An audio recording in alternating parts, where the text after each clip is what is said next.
the ESPN New York app and on the ESPN New York YouTube page. You're welcome. We have got a glorious Friday show for you today to get you ready for the weekend. Lots of football, lots of trade deadline talk, and even some baseball today to mix in that, I mean, I hate to say it, might actually prove one of the city's most annoying characters correct. All of that sitting in front of us. Bart will be making his way over from Get Up very shortly. As you know, he is an in-demand television star. And in this spot, we will carry on without him for the next few moments. But I would invite you to be a big part of the program at 800-919-3776, 800-919-ESPN. We will also get your thoughts in on the chat over on YouTube. That, of course, is on the ESPN New York YouTube page. And I am excited to hear from you there. I want to start with the Giants, with Jaxson Dart, with Robert Saleh, with a lot of chatter. Can we start there? Can we just start there? Mr. Bauer, if you would. By the way, I'm in Chicago. And I am at ESPN Chicago, ESPN 1000. These people have been absolutely amazing to set us up here. But I'm excited to be here because I just love Chicago. That's all. But anyway, let's get to some Giants here based on the comments from Robert Saleh yesterday, which I would like to hear regarding Jaxson Dart. I have not heard them as of yet, but I have a pretty good idea of what he has to say about the Giants quarterback. So, Mr. Bauer, if you would, please fire away. He's uber talented. I understand why Dayball went to the blue tent. Probably would have went too. I mean, kid's good, man. He's a really, really, really good kid. I think New York hit on this one big time. He's dynamic. He's decisive. He's accurate. He's been a joy to watch studying his tape over the last, he's been, 5 starts now. So, and they're doing a really good job with him. You know, they're asking him, there's certain things they're asking of him, but they're doing a good job hiding it within their weekly game plans. And I've always thought Dayball's done a really good job, him and Kafka, and they put a lot of strain on defenses, and this kid he's going to be special. All right, couple of things. He's a joy to watch. Bob, we're laying it on a bit thick. No? Just a little bit thick. One thing I want you to keep in mind. You will rarely, very, very rarely, hear one coach speak negatively in advance of facing a particular player or a particular team. It is always going to be flowers and how amazing they are, even if they are a bad football team. Well, like the Giants are kind of a bad football team, even though they're improved with Jaxson Dart.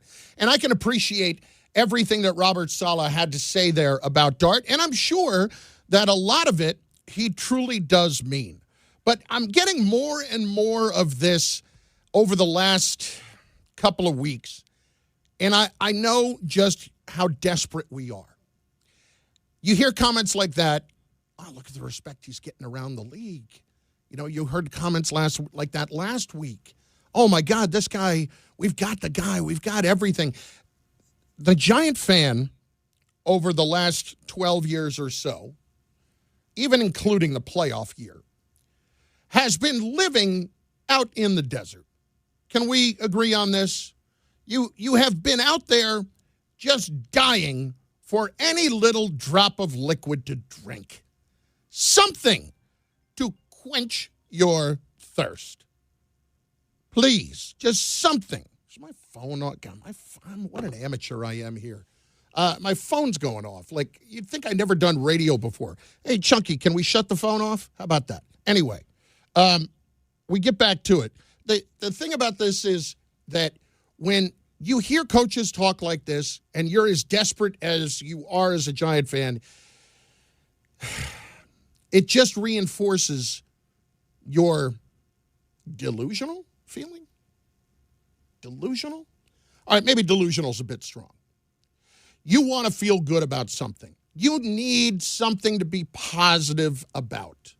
You need to feel like you are headed in the right direction after just years and years and years of pain. And not knowing what Daniel Jones was ever going to be, and then seeing him mishandled as he was, and then that never pans out. and now he's flourishing somewhere else.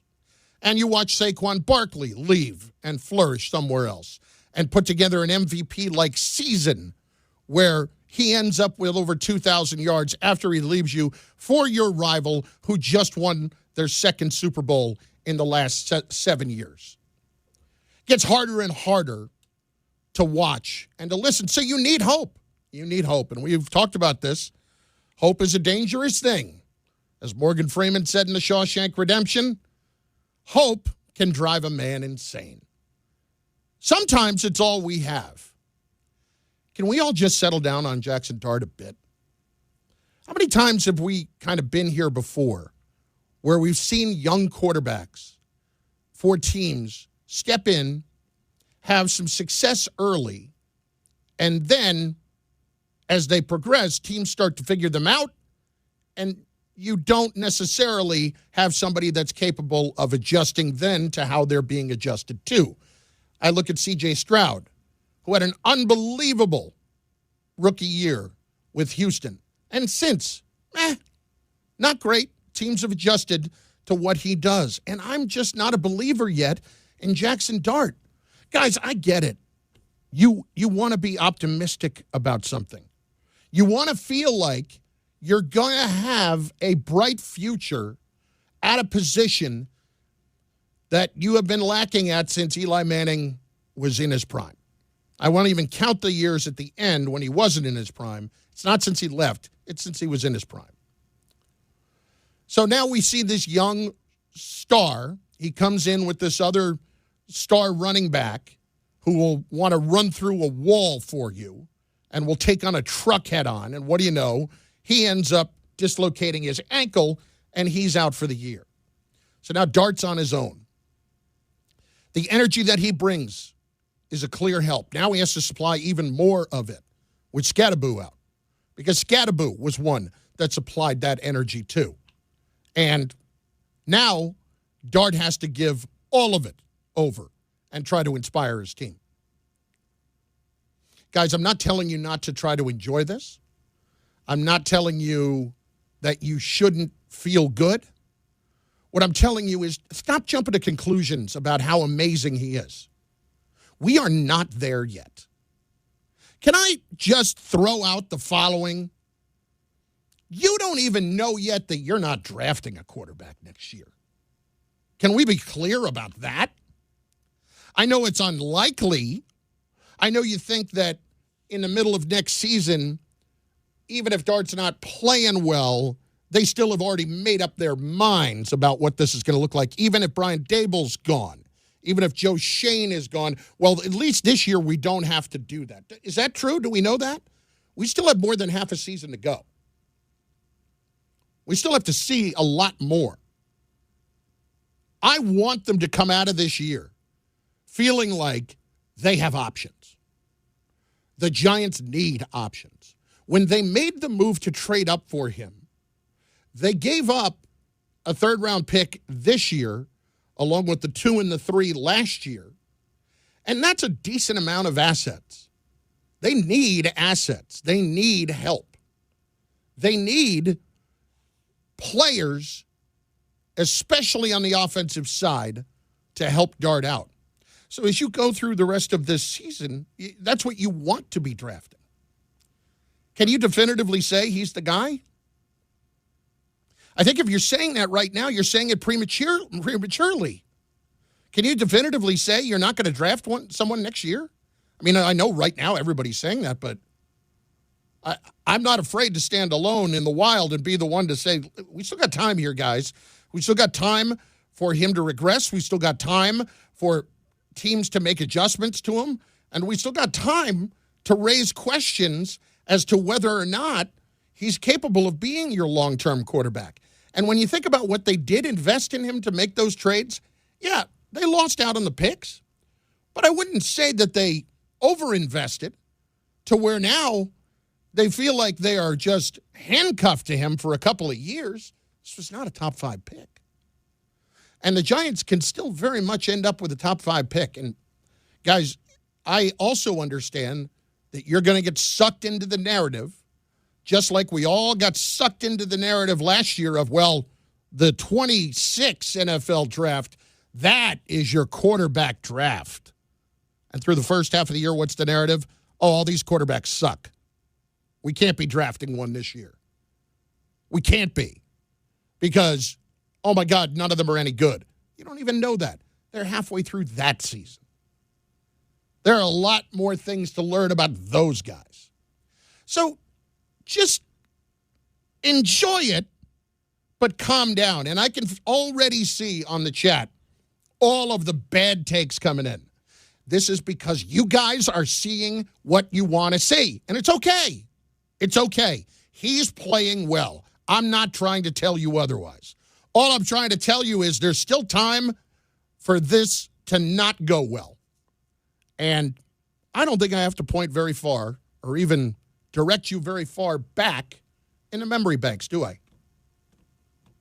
Remember Washington? Remember Daniel Jones, 2019? Remember 5 touchdown passes? Remember how you felt then?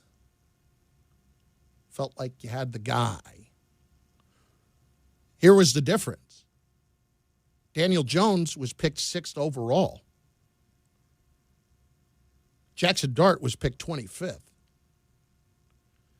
You cannot be afraid anymore as a general manager. And you cannot, unfortunately, use the word patience very much either.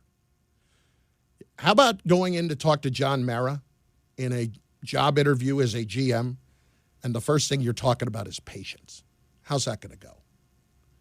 After his team has done what it's done since it won its last Super Bowl. It's not all that long ago, but it's long enough. And that dude is pretty frustrated with what's going on. So just calm down. Calm down. Enjoy what you're watching, but don't take this and automatically make the assumption that you have got your guy. Here we go. Couple of chats, a couple of the comments in the chats. Carlin, can you please be a public speaker? That's a good point. I mean, I just start talking out of whatever's happening. Phone's ringing. I can't get my act together here. I'm in Chicago trying to, piece it all together. And I'm just giving you a running, basically, commentary on the just disarray of my life. Horrible takes, Chris. That coming from Benjamin, from Terrence Bergstrom. Horrible takes, Chris. Nobody likes you. Okay, that's fair. I have trouble with that, too, myself sometimes. Nobody knows anything but you. Yep, accurate. Let's see. Respectfully, your take is awful. That from Walls Farm Pictures. I get it. Giant fans right now are into Jaxson Dart, and they should be. You should be excited by it. You are desperate. You have been in the desert, and you will take any drink that you can. Just be careful what you drink in there. You know what I'm saying? Sometimes you do some things out of necessity, and that's not exactly the way you want to go. 800-919-3776. I'm not going to waste any time. I know that you might not like what I have to say, and I'm fine with that. Bring it on. Let's start with Frank in Newark up first on ESPN New York. Frank, what's going on, bud? How are you? Hey, Carlin, what's going on, baby? Francois? I'm just going to say this. Thank you, sir. Finally, acknowledgement. Thank what are you, Roman Reigns? I'm Finally, acknowledgement? I'm just kidding. I got to pick your leg, Carlin. No, that's all right. I'm going to say this. I agree with you on the Jaxson Dart thing because for years, we get a little glimmer of hope, and then all of a sudden it gets squashed. Remember, 2 years ago, we were ready to drop the keys to the city to Tommy DeVito. And people were loving the Tommy DeVito Talk about experience. being out in the desert and being desperate to drink something, for Pete's sake. Oh, my God. Exactly. So here's the thing the Giants fans need to realize. Daniel Jones, yes, we were loving him and everything, but then for some reason he couldn't read past zone coverage. He couldn't throw his wide receivers open. So that's after the second year of the Daniel Jones experience. Now, Jaxson Dart his first year. I love the fact that they're giving him meaningful snaps in the regular season versus giving him the final 5 games of the regular season. You got a large sample size to to determine from, to study. So that's one thing I like. Now, keep in mind, next year, defenses are going to have the whole regular season film on you. They're going to study what makes you comfortable, what do you do best, what do you do worse. And I remember, if I'm not mistaken, Bill Belichick used to say that what he used to like to do when he planned against you was take away the things you do well and have you resort to the things you don't do that well in. I remember in the Super Bowl when Belichick said, this is still a Knicks and Cruz game. Make them go to Pascal, make them go to Manningham, but cover down Cruz and Knicks. So that's the one thing that Giants fans need to take in consideration. Defenses are going to plan against them. It's not even any of that. It's not even any of that. I get what you're saying, Frank, and thanks for the call. What I would say is, more so, you need to respect who you're going to be playing and how they're going to go about this. You hear Robert Saleh say all those incredibly positive things about Jaxson Dart. Meanwhile, Robert Saleh, I'm just going to give you a tip, right, because this is how coaches work. Meanwhile, Robert Saleh is watching tape and is locking in on everything he does poorly and how they're going to take advantage of that. Now, the 49ers have had a ton of injuries, but even though we watched what we watched over the last several years with the Jets, with him as a head coach, you cannot deny the kind of defensive coach he is. I mean, the Jets' defense was markedly better with him at the helm than it is right now, and that should not be the case, but it is. And you also understand his history in San Francisco and the kind of defenses that he has put together there. So what happens Sunday if Dart comes out and has a rookie-like game? It doesn't mean that you're packing it up and packing it in on him. All it means is you got to look at the whole picture and evaluate how he handles himself through all of it. With things I do like, there's a lot that I like. There's the fact that he handles himself so well in a very calm demeanor. Like, he's not over the top when it's good or bad. He's not riding the roller coaster of emotions through the course of a game when things are going bad. But I would say he's still very capable of making mistakes here. Cullum in the Bronx is up next on ESPN New York. Cullum, it's been entirely too long. What's up, baby? What's going on, Carlin? I work for transit, running trains all different hours. I'm a busy guy. I'm not complaining. I'm just pointing it out, and I'm saying it's a nice moment that we get to reconnect. That's all I'm saying. Absolutely, big fella. So I do agree with you that we definitely need to tamp down the expectations and the possibilities of Jaxson Dart. But you're bringing back previous guys like Daniel Jones and how we were obviously excited about that. But the things that I see differently that gives me more excitement and more anticipation is every analyst that you see and talk to about the draft and how they incorporate analyzing when a quarterback is good or bad. They always come back to three particular things: is how good are you in the red zone when the field gets small, and he's been excelling in the red zone so far. How good are you on third down on passing downs when everyone knows you have to pass, and he has been good on third downs, on deeper third downs, converting. And then also, how well are you able to feel and understand where the pass rush is coming from and moving in the pocket, knowing when to run, when to not, when to move around and get in extra time? These are the things that take the longest for quarterbacks to develop and the things you always are trying to work on. And he is already early on excelling at the most difficult aspects of the game to play quarterback. I would agree on everything that you're saying, Cullum, especially the first two about how to evaluate quarterbacks, that it does come down to red zone and third down. And those are, in talking to coaches many, many times, those are the two that they focus on the most, that they think people should focus on the most when they're trying to figure out how good somebody is. But let's also acknowledge this has only been, 5-6 games now, not even, that we've really had to try to figure out what the weaknesses are. A lot of this is still in front of us, and there have been plenty of guys before who have played well early, and then when the adjustments are made to their game, they're not capable of turning and making those adjustments. Now, what would give me hope on that is this is someone that played a lot of football in college. A lot of football. They played 40-some games, mostly at Ole Miss, but a little bit at USC too. but that's a lot. And when I'm looking at younger quarterbacks, it's no mistaking that those are the guys that have more success early and are more capable of adjusting. That's why you see people like, and again, he's been injured, so it's probably not fair. It's just the first name that popped into my head, Anthony Richardson. That's why you saw a guy like Zach Wilson that didn't necessarily do it because they didn't have enough football under their belt in terms of how much they had started in college. So all of that plays into this as well. It's not knocking him. It's calm down. Just calm down.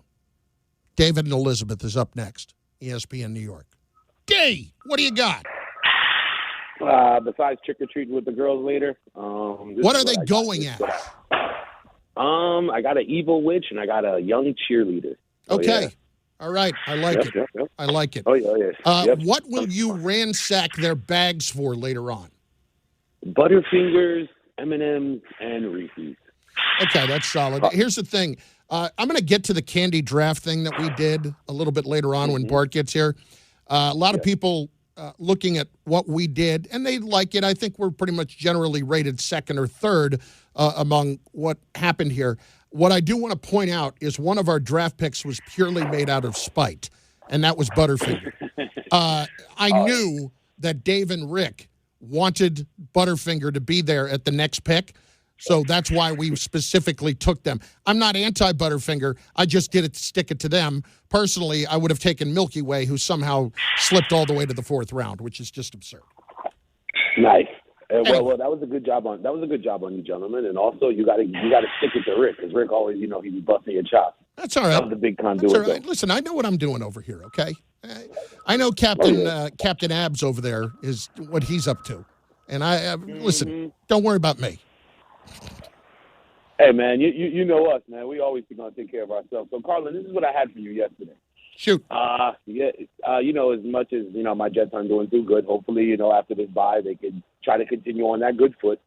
I want to be knowledgeable and serviceable about the top three quarterbacks, which was supposedly Simpson, Mendoza, and I'm not sure if he's top three right now, but that gentleman Nussmeier, they were saying he was all right. He's not right now because it hasn't gone well down at LSU. It's probably, I don't think Pavia has really worked his way into there yet. It's hard to say who really is, third in that group at the moment. Mm-hmm. Go ahead. But I just hope that they make the right choice at quarterback, like moving forward, and they don't make mistakes like the gentleman Fields. He was just talking to Dave, and he said something that made a lot of sense to me. Don't try to get rid of Breece Hall right now when you could get your rookie quarterback to have him as like a safe blanket, to help him out when he's in trouble and things of that nature. So, I just hope that the team does the right thing. And, as far as, top picks and all that, we know that doesn't mean anything. You just got to pick the right guy, and hopefully we can do that. And this is Bart's belief. I appreciate it, David. Thanks for the call. That all along, he should absolutely be somebody that they hang on to with Breece Hall. And I get it.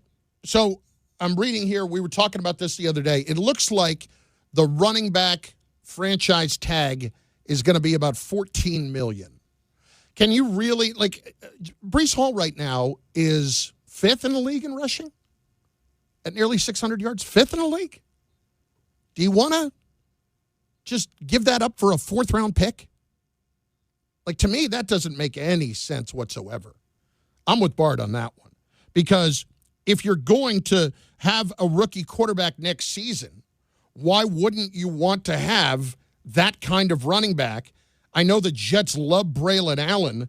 I think that's another one I think we all have to dial it back a little bit on, not just because he was hurt this year, but also because you just don't know. And if you trade away Breece Hall right now, you're left with Isaiah Davis for the rest of the season. The Breece Hall thing for me, I've waffled on it. I really have. I've gone back and forth. And it's a running back on the last year of his contract. If I could just pay him $14 million and I have a rookie quarterback next year, why wouldn't I do that? Why wouldn't I do that? I don't want to. Yeah. Do I want to do this? All right, I'll say it anyway. If the Giants had paid Saquon Barkley, and I know we're revisionist history, okay? What would that look like right now with Jaxson Dart? Thank you. Bart and Carlin, 800-919-3776, 800-919-ESPN. It's a Canty day. Canty will be here at noon. We always look forward to a Canty day. Happy Halloween. The dressing up at work thing, I didn't do it. I mean, it's just not my deal. I know a lot of people do it. I don't fault you for that. I can't walk around in a costume all day, in a penguin costume all day. It's not what I'm going to do. If you are, God bless you. You want to dress up later with the kids, God bless you. Where are you for Halloween this year? Fat and belligerent. Bart and Carlin, ESPN New York. This October, the only thing scarier than missing the game is missing out on a brand new Kia. At Kia City of the Bronx, 3505 Connor Street is where the ghosts of old rides get traded in and new legends are born. They've got a monster lineup of new Kias that'll take you from tailgates to haunted houses in style. Visit KiaCity.com or call 646-917-7955. Don't get spooked, get moving. Kia City of the Bronx, where Halloween meets horsepower. Bunch of problems in Queens now. The eastbound Grand Central Parkway with a crash into Kew Gardens Interchange, at least one lane closed. Whitestone Expressway northbound side 678 north. Broken out vehicle right lane is closed at 20th Avenue. Southbound Van Wyck section of 678. It's an accident between Rockaway Boulevard and Linden Boulevard. Looks like there's a new traffic pattern there as well. Hey, tonight's the big Halloween parade in the Village. 6th Avenue will be closed sometime before 7 o'clock between Canal and 15th Street. Always well attended. And the Bell Parkway now westbound heavy in Brooklyn over toward the Verrazano Bridge. I'm Bob Williams on 880 ESPN New York. Every aspect of your business will operate better and faster with artificial intelligence. AI is a race, and companies that act first will win. Thrive Managed AI is your advantage over all your competitors. Thrive partners with you on a smart, secure AI strategy for your business. Then they deploy and manage it for you. Be first and win the race with Thrive Managed AI. Start with a complimentary strategy consultation at thrivenextgen.com/ESPN. That's thrivenextgen.com/ESPN. To the net. Score! The New York Islanders are back in action with a brand new theme night schedule you won't want to miss. Bring your friends out for the holidays and take home a custom holiday replica jersey or arrive early for special bobblehead giveaway nights for Matt Barzell and Bo Horvat. Barzell for Horvat. Score! Explore the full theme night schedule at NewYorkIslanders.com. Why do you go to Princeton Longevity Center? We go to Princeton Longevity Center because my husband's cardiologist told him having this exam saved his life. Because somehow 20 turned into 40, and now I need to take my health more seriously. The Princeton Longevity Center designed a program to keep me healthy and active, so 50 and 60 will be no sweat. Because even though my cholesterol is high, it turned out my arteries are clear. That's a big relief. Whether you want to make the most of your future years or just want peace of mind, you need the Princeton Longevity Center. Their comprehensive preventive exam combines the latest technology with caring experts to create your personal plan for staying well. Because I shouldn't have to wait an hour for a 10-minute physical. I go to Princeton Longevity Center because I get everything done in one day and take my results home with me. Find out why you need Princeton Longevity. Call 888-8000-PLC or go to PrincetonLongevityCenter.com. Call 888-8000-PLC. That's 888-8000-PLC. There are a lot of reasons why people buy at Ramsey Mazda. It's their selection, it's their customer service, and it's their savings. Lease a new 2025 Mazda CX-30 2.5S all-wheel drive for $159 for 33 months. Start shopping now at RamseyMazda.com. Choose wisely. Choose Ramsey Mazda. Call 833-853-2970 for details. VIN SM841631, MSRP $26,980, 0 security deposit, and 1031.25. D'Agostino, Law, Bite Back. I'm injury attorney John Ryan D'Agostino, nicknamed The Closer, continuing D'Agostino and Associates' legacy of helping the injured for over 35 years. My father, John D'Agostino, built this injury firm to help accident victims. This is John D'Agostino, and this is a family firm. For us, it's about doing what's right and making sure somebody pays for your pain. Call us first at 1-800-BITE-BACK. That's 1-800-BITE-BACK. They call me the closer because big or small, in court or out, I'm fighting to get the job done, to win, to get you every dollar you deserve. D'Agostino & Associates has offices throughout New York and New Jersey and will come to you. I've been there and I'll be there for you. Call us first at 1-800-BITE-BACK. 1-800-BITE-BACK. That's 1-800-248-3222. The post-crib assembly press conference brought to you by Progressive. Michael, you had some trouble putting the crib together today. What went wrong? You know, those instructions can be tough, and, well, you saw the outcome. Were you upset when your wife pulled you and called in the backup? No, I mean, the baby needs a crib to sleep in, so whatever it takes. You've got a changing table to put together next. It's got a lot of drawers. What's your comment? You know what? We're done here. Like it or not, sometimes you need a backup. That's why there's Progressive to protect your home and auto. Progressive Casualty Insurance Company affiliates and other insurers. Not available in all states or situations. On eBay, every find has a story. Like if you're looking for a vintage band tee, not just any tee, the band tee. You wore it everywhere until your best friend stole it. Now you're on eBay, and there it is. Same tee from the same tour. The things you love have a way of finding their way back to you, especially on eBay. Where else can you find that mint trading card you searched everywhere for, or your first car, the one you wish you never sold? It has to be eBay. Shop eBay for millions of finds, each with a story. eBay, things people love.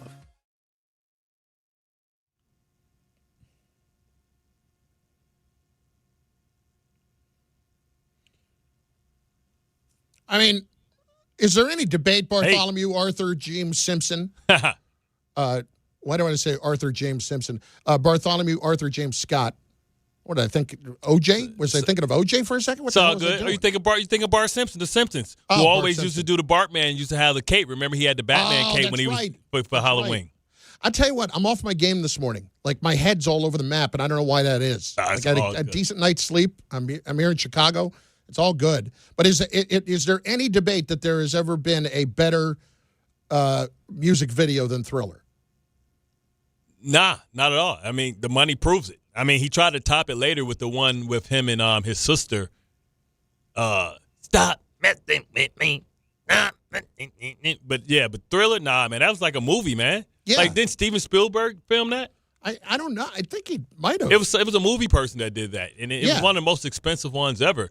As he was, he began this takeover of MTV, who wouldn't play him any of his albums early on. John Landis was the one who directed it, but a big-time director, nonetheless. Yeah. Yeah. Anyway, how are you? I'm good. But tell me this: where was Thriller if we had to rank the top Halloween songs? I feel like Do the Mash, the Monster Mash. Monster Mash stuff is probably right there. Yeah, it's it's kind of an annoying song, isn't it? Yeah. To me, Thriller's right there. Because it's cool. Yes. At the time, it was cool. I can't even think of three other other Ghetto Boys. Halloween this year. Halloween fell on the weekend. Me and Ghetto Boys went trick or treating, robbing little kids for bags. Yeah, I don't know that there really was a big Halloween song. Are you going trick or treating tonight? If my son wants to, at school. Like, we have this area around there where it's like 2,000. It's like the whole cul-de-sac, and all the owners, when they move in, it's their HOA.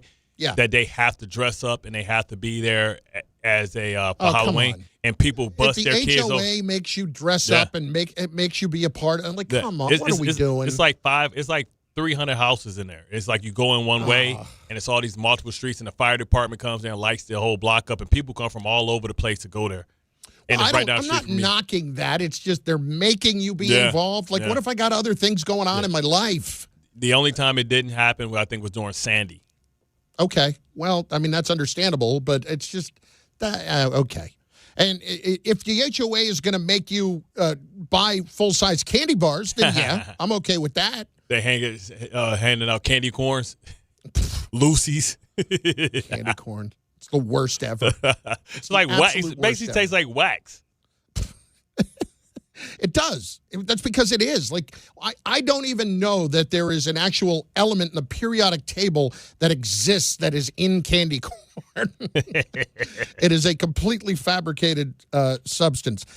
You were driving some people a little nuts with some takes this morning over on Get Up, and we've got to get to that here I did? in a little bit. I think so.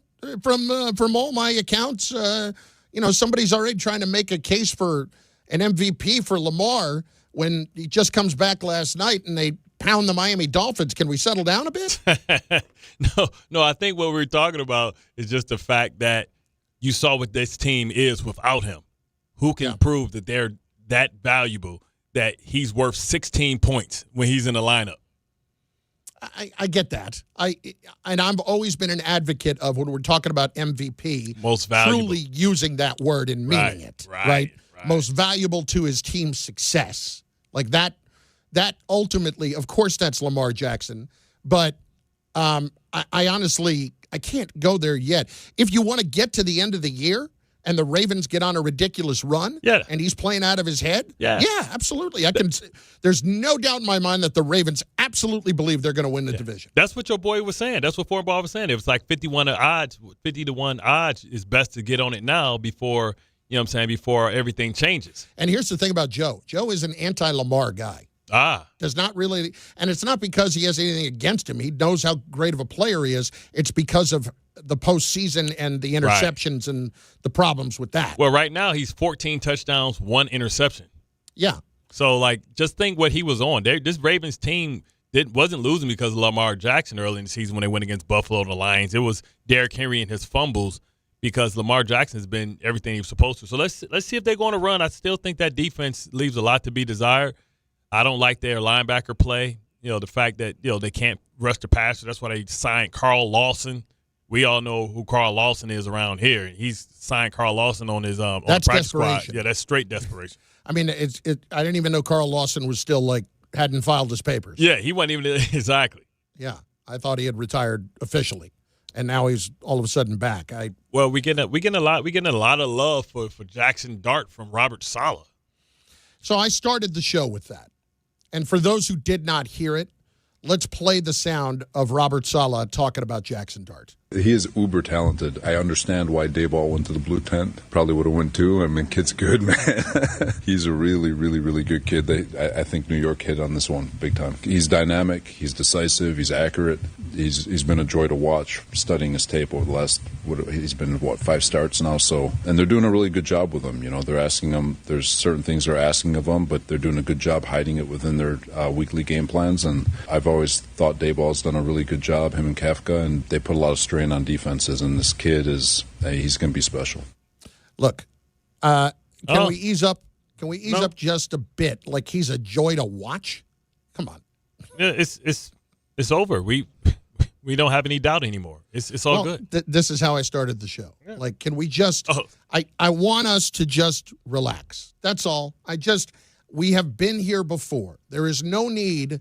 I can't even say definitively they are not drafting a quarterback next year, this coming draft. I can't say that yet. And I know it's still early, but there's no need to even start to talk about that as of yet. Yeah, but, Saleh's waxing poetic as he tried before he goes there and trying to exploit all the things. Yeah, he's sitting there watching tape and picking up all the things that he does wrong. And as I said earlier, if you're going to say anything about Robert Saleh, you're going to knock him in any way. You can't knock him as the defensive coach. Yeah. He's tremendous. Yeah, he's tremendous as that, especially with what he's working with out there. That's a team that people believe not only need to get 1 pass rusher, they need to get 2. Yeah. I'm also, the one thing I do want to get into along those lines is I know a lot of people are talking about, you can't trade away Breece Hall. You can't trade away Quinnen Williams. That's starting to come up a little bit more. What people should be watching this weekend with the teams that need something, paying attention to how their areas of need perform. How do the Chiefs running backs perform this weekend against the Bills? Yeah. Right? How do the Philadelphia pass rushers perform this weekend? How desperate are teams going to be come Tuesday? That's what I want to see. Yeah, it's how does the Bengals compete against the Bears? Yeah. Well, it's going to be very interesting to see all of that. But there's a lot of people now who are starting to believe in what you've been saying about Breece Hall at 800-919-3776, 800-919-ESPN. We are going to get to those calls here momentarily. Want to remind you that ESPN New York is giving you a chance to experience UFC 322 at Madison Square Garden. That is coming up on November the 15th. One grand prize winner and a guest is going to score tickets to the ESPN Suite, which is hosted by Peter Rosenberg. He will bring you your drinks. He will bring you your hors d'oeuvres. He will serve you individually to your seat. That's what Peter is there to do that night. He is going to host. He is going to just do everything he can to expedite good times in your evening. Enjoy the energy of the Garden, the comfort of a private suite, and world-class UFC action alongside one of New York's biggest sports personalities who will be serving you individually. Each person, can I get you anything else? Would you like another Diet Coke? Perhaps I could get you a whiskey. Top shelf, I will walk down to the club myself and do that. I will get you the very best of the best. You would like James Dolan to come up and sit next to you at the suite? I will go and talk to him and make sure that we make that happen. You want Dana White here? Done. Done. To enter, find the contest tile on the ESPN New York app to submit your entry. It's brought to you by Bud Light, the official beer of UFC. 800-919-3776. Carlin, Bart, Friday, football. Let's freaking go on ESPN New York. This is DiPietro and Rothenberg. Jordan Renaud. If you and I were teammates, Candy Draft, would you use our second-round pick on a Hershey bar when Butterfinger is still on the board? No chance. With your third-round pick, are you taking Sour Patch or Watermelon Fish? You taking that? I'm a big gummy kind of guy. So you know what? Enough of you. Chocolate was diluted. Honestly, you stink. Morning Start with DiPietro and Rothenberg. Weekdays from 6 to 10 on ESPN New York and streaming live on YouTube. It's NBA tip-off week, and FanDuel is your home for live betting. So even if you missed the start of the game or you want to ride the hot hand, FanDuel has live bets on everything, from who will score next to fourth-quarter comebacks. Plus, you can even combine your live bets into a same-game parlay for a shot at a bigger payout. However you want to play, now is the perfect time to join. Because FanDuel is giving new customers $300 in bonus bets if your first $5 bet wins. So just visit FanDuel.com/Peter to sign up today. FanDuel is your home for live betting. So even if you missed the start of the game or you want to ride the hot hand, FanDuel has live bets on everything, from who will score next to fourth-quarter comebacks. Plus, you can even combine your live bets into a same-game parlay for a shot at a bigger payout. However you want to play, now is the perfect time to join. Play your game with FanDuel, official sports betting partner of the NBA. 21 and over and physically present in New York. Versus online real money wager only. $5 first deposit required. Bonus issued is non-withdrawable bonus bets that expire 7 days after receipt. Restrictions apply. See terms at sportsbook.fanduel.com for help with the gambling problem. Call 877-8-HOPE-NY. Text OPEN-Y 467-369.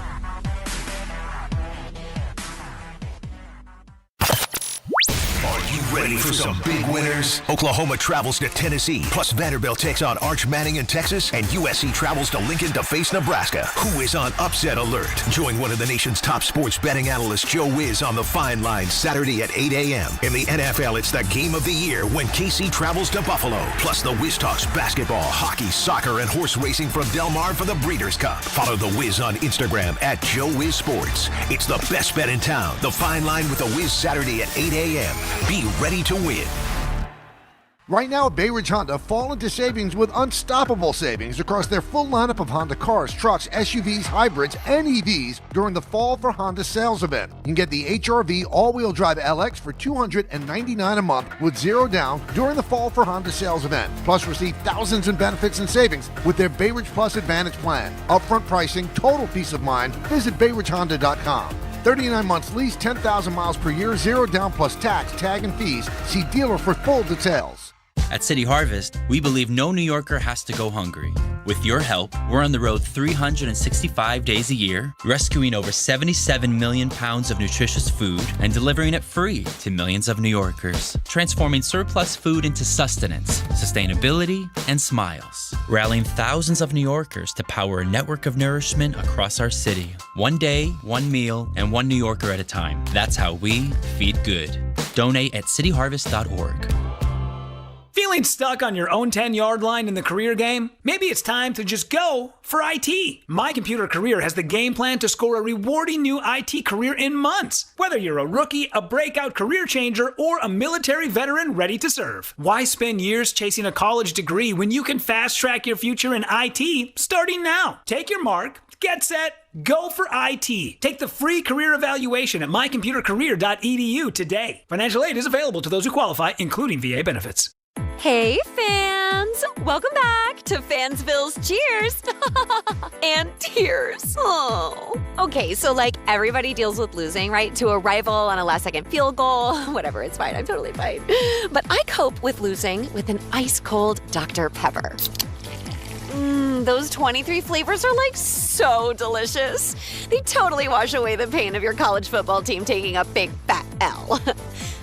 College football, it's a pepper thing. Fight fans, Bud Light and ESPN New York are sending you to UFC at Madison Square Garden. Tap the Bud Light tile on the ESPN New York app and enter for your chance to win a pair of tickets in the ESPN Suite. Catching the action alongside ESPN New York's Peter Rosenberg. Listen and enter through the Bud Light tile to score your shot at the ultimate fight night. Bud Light is the official beer of the UFC, so make your move now on the ESPN New York app. Must be 21 plus. No purchase necessary. Void where prohibited. Rules on the ESPN New York app. Please enjoy Bud Light responsibly.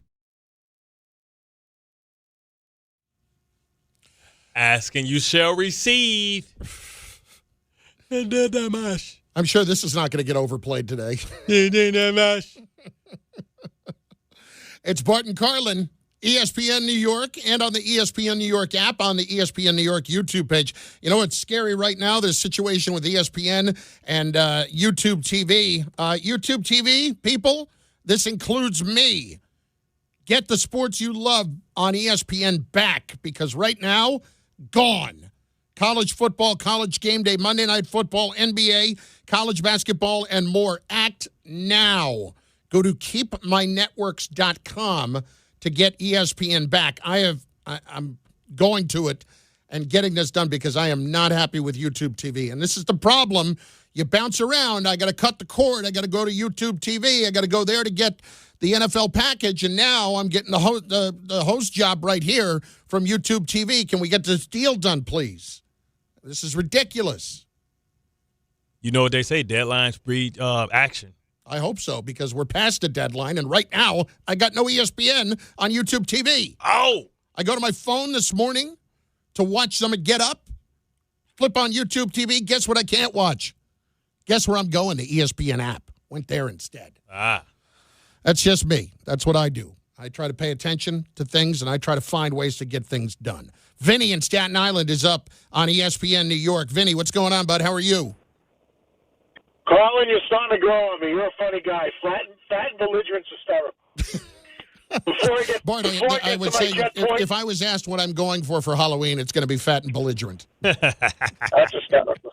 Before I get to my jet point, that referee from that game last night on that personal foul, when he fell and they called a personal foul on that, and the Dolphins, something's got to be done about that. That changed the whole game right there.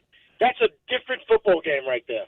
Yeah, I understand, but let's also be clear. You talking about the falling trip? The Dolphins. Yeah, that was horrible. Yeah, but to be clear, this is not why the Dolphins lost the game. The Dolphins lost the game because they stink. But know what that looked like. That was a 50-yard pass, though. Yeah, but what I'm saying is, that was a 50-yard pass. No, you're absolutely right. But from afar, and it looks like he tried to roll, even though he tripped. Now, how many people actually trip coming up on for pass protection and then turn sideways and log roll? Yeah. You got to. It's not. It doesn't matter if he barely touched him. It's the attempt. It's called tripping. You can't kick your foot out. And maybe he didn't do it intentionally, but from afar, I can see how that looked. You know what I mean? But really, where they messed up. I know why it was called. Put it that way. Yeah. Really, why they messed up is the turnovers and being 0 for 3 in the red zone. Right? I agree with you.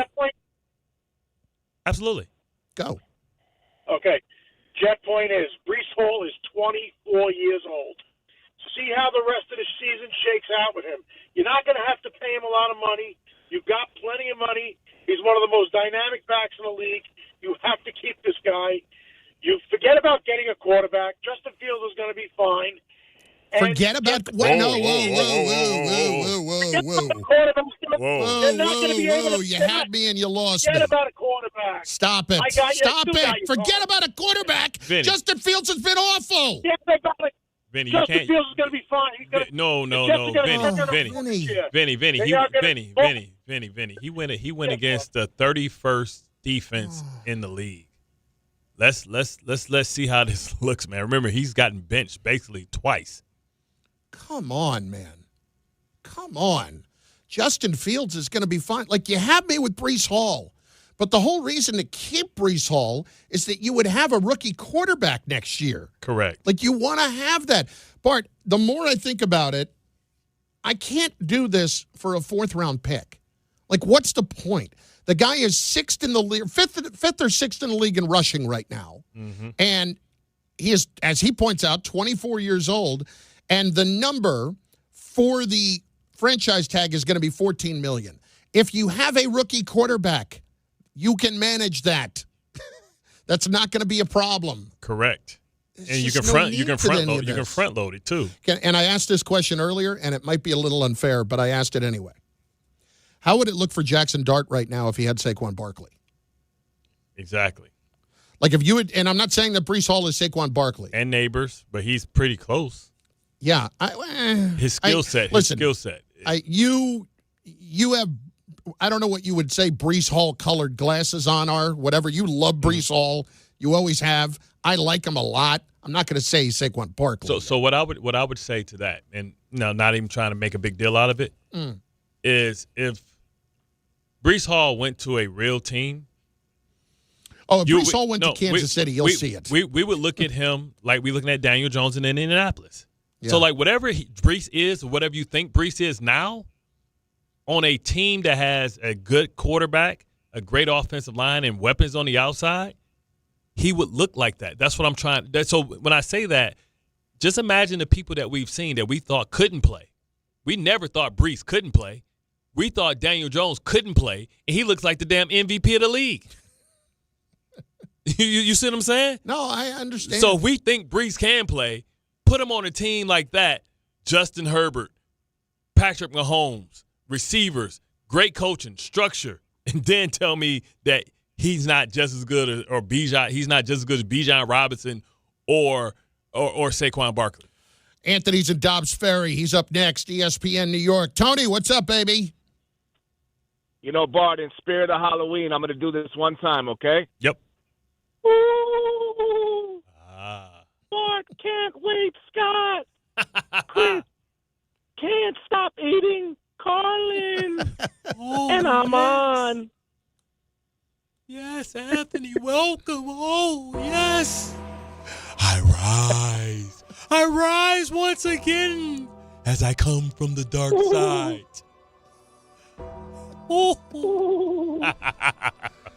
You know, Paul Bearer got his share of the Halloween candy in there, too, you know. Rest in peace. I hope one day I meet a girl that loves me as much as you love Breece Hall. Yes, honestly, because, exactly. Oof. I'm going to stick behind him. That's my man. I'm going to stick behind him. Here's my thing, all right? I'm a Jets fan, big Jets fan. On a 1-17, and Carlin, tell me if you disagree with me. On a 1-17, nobody's unexpendable. I think the whole team is tradable. Yeah, like Ted DiBiase said. Yeah, like Ted DiBiase said, every man's got a price, but not for no fourth round draft pick. For a fourth-round pick? Breece Hall for a fourth-round pick? I don't like that. Quentin Williams for a third or fourth? I don't love that either. Yeah. But we're going to come into this season. We're going to come into the offseason probably with a top-5 pick, hopefully. Hopefully we're going to lock in on a quarterback that maybe we could get as lucky as the Giants did and find somebody that could be our guy finally, because when have the Jets had a franchise quarterback? If you want to, I don't know. Mark is the closest you got. Mark is the closest you got to having a successful guy that just didn't pee down his pants for a couple of years. Yeah, that was it. For a couple of years. When's the last time we had a 10-year run with a guy? Joe Namath? Yeah. Pretty much. Ken O'Brien basically would be about the last time. And Ken O'Brien was, If we could stock picks, which in the NFL are like stocking bars of gold, okay? I don't know. What if we take a shot at Mac Jones? Mac Jones has looked pretty good this year. He has. I think a lot of that has to do with who the coach is, and I appreciate the call. I mean, I get where people would be supportive of Mac Jones and what he's done. Here's what I'm always interested in, Bart. Which quarterbacks are going to go to those situations, learn, and take it with them somewhere else versus the quarterback that is going to go to those situations, be successful, but then not take the lessons learned with them. You know what I mean? Yeah. That you just never know. Environment is so important. And, to say that Shane Steichen thought that Daniel Jones was going – he can probably make the argument that in his system, this is the most talented quarterback that he's had in his system. So I believe Daniel Jones is a much better passer than Jalen Hurts, and he still offers athleticism at the spot. On the YouTube chat, Son checking in. Can't wait and can't stop eating should be the new name of the show. I'm going to say no on that. 800-919-3776. It's Bart and Carlin on ESPN New York. We also have to discuss a little bit of baseball, but we've got more football to get to. The Knicks in the NBA Cup tonight, Bart. The Cup? Woo! We at the Cup already? NBA Cup game tonight. Oh, my. We at the Cup game. Can't wait to hang that banner like the Lakers. Well, hey, you know what I'm saying? That's the LeBron Invitational. It's Bart and Carlin on ESPN New York. D'Agostino & Associates is a legacy firm, and I'm proud to be a part of that legacy. I'm Jenna D'Agostino, and like my father, I fight to get justice for the injured. The hustle and grit of these streets shaped me. I'm John D'Agostino, and from the concrete to the courtroom, I built this injury firm 35 years ago to get accident victims justice. So call my team first, 1-800-BITE-BACK. That's 1-800-248-3222. You want justice? Think Jenna D'Agostino. Think D'Agostino & Associates. Justice isn't just a word. For us, it's a way of life. It's having compassion for your struggle and getting you paid for your pain. Now that's justice. D'Agostino & Associates means being there for the injured. Seriously injured? Call my team first at 1-800-BITE-BACK. That's 1-800-248-3222. D'Agostino & Associates has offices throughout New York and New Jersey and will come to you. I've been there, and I'll be there for you. D'Agostino Law Bite Back. Ballybet Sportsbook. Yo, Ballybet stacked for football season. When it comes to sportsbook apps, it's undefeated. Ballybet. Check out that brand new parlay zone. Here's the kickoff. Build your bets and place them right on your phone. What? Live bets, daily boosts, and promos. Increase your odds so you can win more dough. Touchdown! Ballybet's the play. Make game day more fun and download it today. Must be 21 plus, New York only. Gambling problem? Call 1-877-8-HOPE-NY. Ballybet Sportsbook and Casino. Download it. There are a lot of reasons why people buy at Ramsey Mazda. It's their selection, it's their customer service, and it's their savings. Get 1.9% financing on a new Mazda 2025 CX-50 or lease for $219 for 36 months. Start shopping now at RamseyMazda.com. Choose wisely. Choose Ramsey Mazda. Call 833-853-2970 for lease details. VIN SN 390557. MSRP $32,455. Zero security deposit. APR $17.48 per $1,000 financed. Ends 10/31/25. Looking for the best internet deal? It's just a fast phone call away. Only Optimum Fiber Internet delivers the fastest and most reliable fiber internet starting at just $40 a month. That's right, lightning fast fiber internet at a price that won't slow you down. Call 888-4OPTIMUM today to lock in your offer in just a few minutes and see how you can also get the Disney Plus Hulu bundle and an unlimited mobile line on us. Don't take slow for an answer. Call 888-4OPTIMUM or visit Optimum.com today. Terms apply. Score or win this game day with Amazon Pickup, the MVP of package pickup. Need that new football jersey for the big matchup? With Amazon Pickup, you can collect your order from secure Amazon lockers or counters near you on your schedule. Whether you're running from work or home or straight to the tailgate, Amazon Pickup makes it easy and worry-free at no extra cost. Don't miss kickoff. Grab your gear and your packages when it works for you. Find your nearest Amazon Pickup location at Amazon.com/PickupMVP. That's Amazon.com/PickupMVP. 880 ESPN, WHSQ, and WCBS-FM HD2, New York. A Good Karma Brands radio station.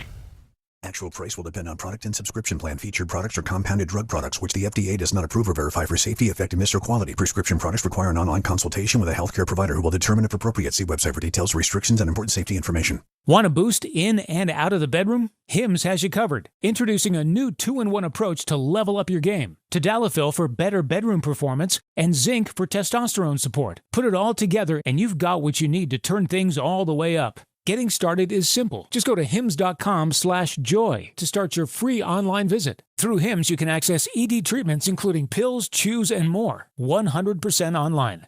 No office visits, no pharmacy lines. Just fill out a simple intake form and a licensed medical provider will determine if treatment's right for you. If prescribed, it ships free and discreetly to your door. Find affordable treatment options at up to 95% less than brand names at hims.com/joy. That's hims.com/joy, HIMS.com/JOY.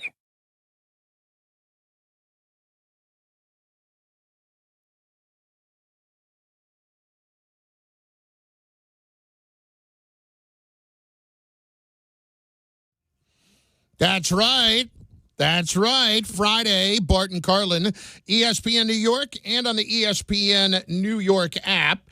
Bartholomew, with the deadline approaching, I wanted to touch on a few of the teams that people should be talking about, or at least paying attention to, I should say. Absolutely.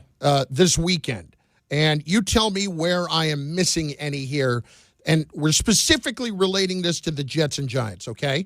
And I'm not ruling out Kayvon Thibodeau in all of this either. Because the price is right. You know, that talk has kind of died down a little bit, and it shouldn't. First of all, what is the price that's right for Kayvon? Kayvon is probably probably a 3. I think it's probably a 3. Yeah, like 3. Yeah. You're not getting a high-end pass rusher, but you're getting a pretty good young one at least. And you're getting basically some of the best that's available. Right. Okay. So here are the teams I'm going to throw at you. You tell me who I'm missing, all right? Kansas City, obviously. Breece Hall, I think they can always use another pass rusher. What else is Kansas City going to be looking at? Because Pacheco, I don't believe is going to be playing this weekend, and he has shown I love him. He has gotten beaten up here a little bit, and it feels like, you know, all the abuse he's taken the first couple of years is starting to wear a little thin. It sucks for him because it's a contract year, but still. Yeah, and they'll be looking to move on. If they're going to pay a running back, they'd rather be a running back that they admire his skill set. They can always take a flyer on Najee Harris next year and get Breece Hall if they just want a bruiser in between the tackles, run downhill type of guy. Oh, God, Najee. Yeah. Javonte Williams is going to be interesting, too, because he's playing really well with the Dallas Cowboys. Surprisingly so. I don't know if he's on a multi-year deal, but absolutely. The Kansas City Chiefs should definitely be in the market for Breece Hall. Also, the Chargers should be in the market for Breece Hall as well. Well, they were my next team on the list. The Chargers were a team that I would look at. I wonder if they're looking for offensive line help, too, just because of their injuries this year, but I think probably not. I mean, they have so much invested there that they're not going to go and do a whole lot either. By the way, Williams only had a 1-year contract, so he's going to do well this offseason. Yeah, absolutely. I think I can't see Jerry letting him walk away, especially after he just said he just had a deal for $100 billion. Philadelphia, pass rush? Yeah, definitely pass rush. Now, obviously, you're not trading Kayvon Thibodeau in the division. You're not doing that to help them. Correct. By any stretch. But is there any chance that the Jets consider moving McDonald or Jermaine Johnson? That's so interesting because McDonald is a pure pass rusher. Jermaine Johnson may not give you the natural pass rushing ability, but he's like the complete player at the position. That's a tough one. I don't know if I can move any of those guys. Pass rushers are so hard to come by. They can still franchise tag. They don't even have to address Jermaine Johnson for another 2 years and Will McDonald for another 3 years. So I'm just going to sit on that and see how this team gets around us. And if we have a rookie quarterback, then we can pay everybody. The only reason I bring them up because if somebody gets desperate enough, how desperate will they get? Because those are guys that when you see them flash, you're like, holy crap. Yeah, now, Johnson, I know that we both agree, is a better overall player, and that's probably why you would prefer to keep him over McDonald. Yeah, but McDaniel's going to grow and get bigger and stronger and grow into a body that Jermaine Johnson came in with. So I wouldn't do that either. San Francisco, obviously, against the Giants. Absolutely, they need two. They just drafted. They just made a move for one, but it's not a high leverage, high level one. Mm-hmm. They also, I mean, Quincy too. If this is something that they're going to talk about, they obviously need a linebacker, and Salah's very familiar with him. Yeah, they definitely need to do that if that's the case. I'm like, you want Sherwood? Because Sherwood has struggled more than Brees. I mean, more than You're going to Quincy. less for him, obviously, because they paid him, right? Yeah, but so you got to take the contract. But it's not like he got paid some crazy Fred Warner money. You know what I mean? Yeah. And Salah knows that he can play in this system because he developed them. How about the Bills? Oh, the Bills need a wide receiver in the worst way. I think, and that's what I was saying on First Take, Get Up, saying that they are going to see the difference between them and Kansas City this week, and then they're going to panic and they're going to spend because they have all their chips in the middle of the field. They traded for Bosa. They went out and spent the money for all the other players to try and catch up. And at some point, they have to know that window's closing for them just as much like as Miami is closing. When you put all your chips in it, you got a couple of years to maybe take care of things. And Coleman hasn't given them what they needed, and they have to get a go-to receiver. I would see Rashid Shaheed or one of those guys. They got to get somebody that's a number one. If I ask you who's their number one, Shakur is okay. Yeah. Samuels is okay. Elijah Moore is okay. But they're not. They got no number one. Enough. Yeah, go get me a catch. Go get me a first down. Go make a play. They don't have that. They got guys that make plays because they're open and because they not because it's like, okay, well, you got your best player on me, but it don't matter. How about the Ravens? The Ravens need an inside linebacker. They need Quincy more than anybody because when this defense was number one under McDaniel, it was because they had Patrick Queen, who's not a leading man, but they had the leading man in Roquan Smith. But now they got the Harrison kid. They got, they just throw him out there. And they're trying to use Kyle Hamilton closer to the line of scrimmage because they have to blitz because they don't have a natural pass rush. Like I said, they brought over Carl Lawson because they hoping they need pass rush. If you depend on Carl Lawson for consistent pass rush, then you might as well go ahead and hang yourself. I don't know if we can put it that way, but tag the toe, zip the bag. Yeah, exactly. DOA. Last one I have, and I know there are more, but the last one I have on the list, and this is a little different, the Vikings at quarterback. Like you talk about a team that has put way too much pressure and too much responsibility on a basically rookie quarterback that doesn't have 5 starts yet. I mean, the fact that they had Sam Darnold, the fact that they had Daniel Jones on their roster and they thought, hey, we're going to go with this guy. Aaron Rodgers wanted to come there. It wouldn't have mattered because the Jets are playing most of Aaron Rodgers' salary. They could have got Aaron Rodgers there and what he could have did. I feel like they're wasting away Jordan Addison. They're wasting away T.J. Hawkinson. They're wasting away Justin Jefferson's prime with this inept offense or quarterback play. Carson Wentz don't have a shoulder. McCarthy can't stay healthy. And they're letting this guy that had crazy numbers under Sam Darnold just wither away.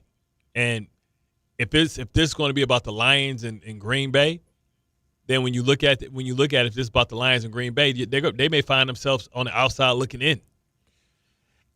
I'll throw one last one at you just because I saw them this past week and they've had injuries. Although I would think Charvarius Ward would be back at some point soon. What about the Colts at corner?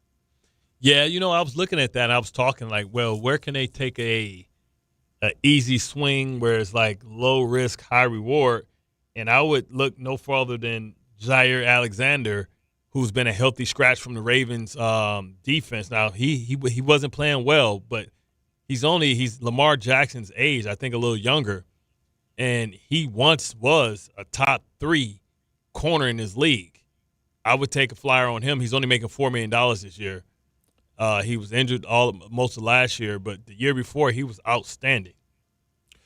I would honestly, I would do whatever I had to do if I were them to get another corner, because nobody's going to believe in them until they start beating good teams, and the schedule's about to get tougher. Yeah, and I think that when I say nobody, I mean I kind of think that means themselves too. Yeah, they're also in a position where they need a pass rusher as well. So Trey Henderson, I know, is somebody that they've been thinking about to kind of him and Buckner and try and get, because either you got a great pass rush or you got great coverages.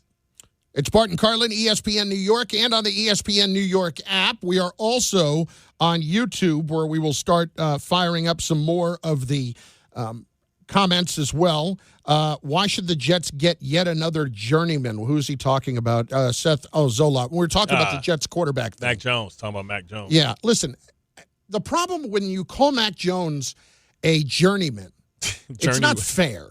Yeah. Like, that's not fair this early in his career yet, because look at the situation he was in. He was in New England.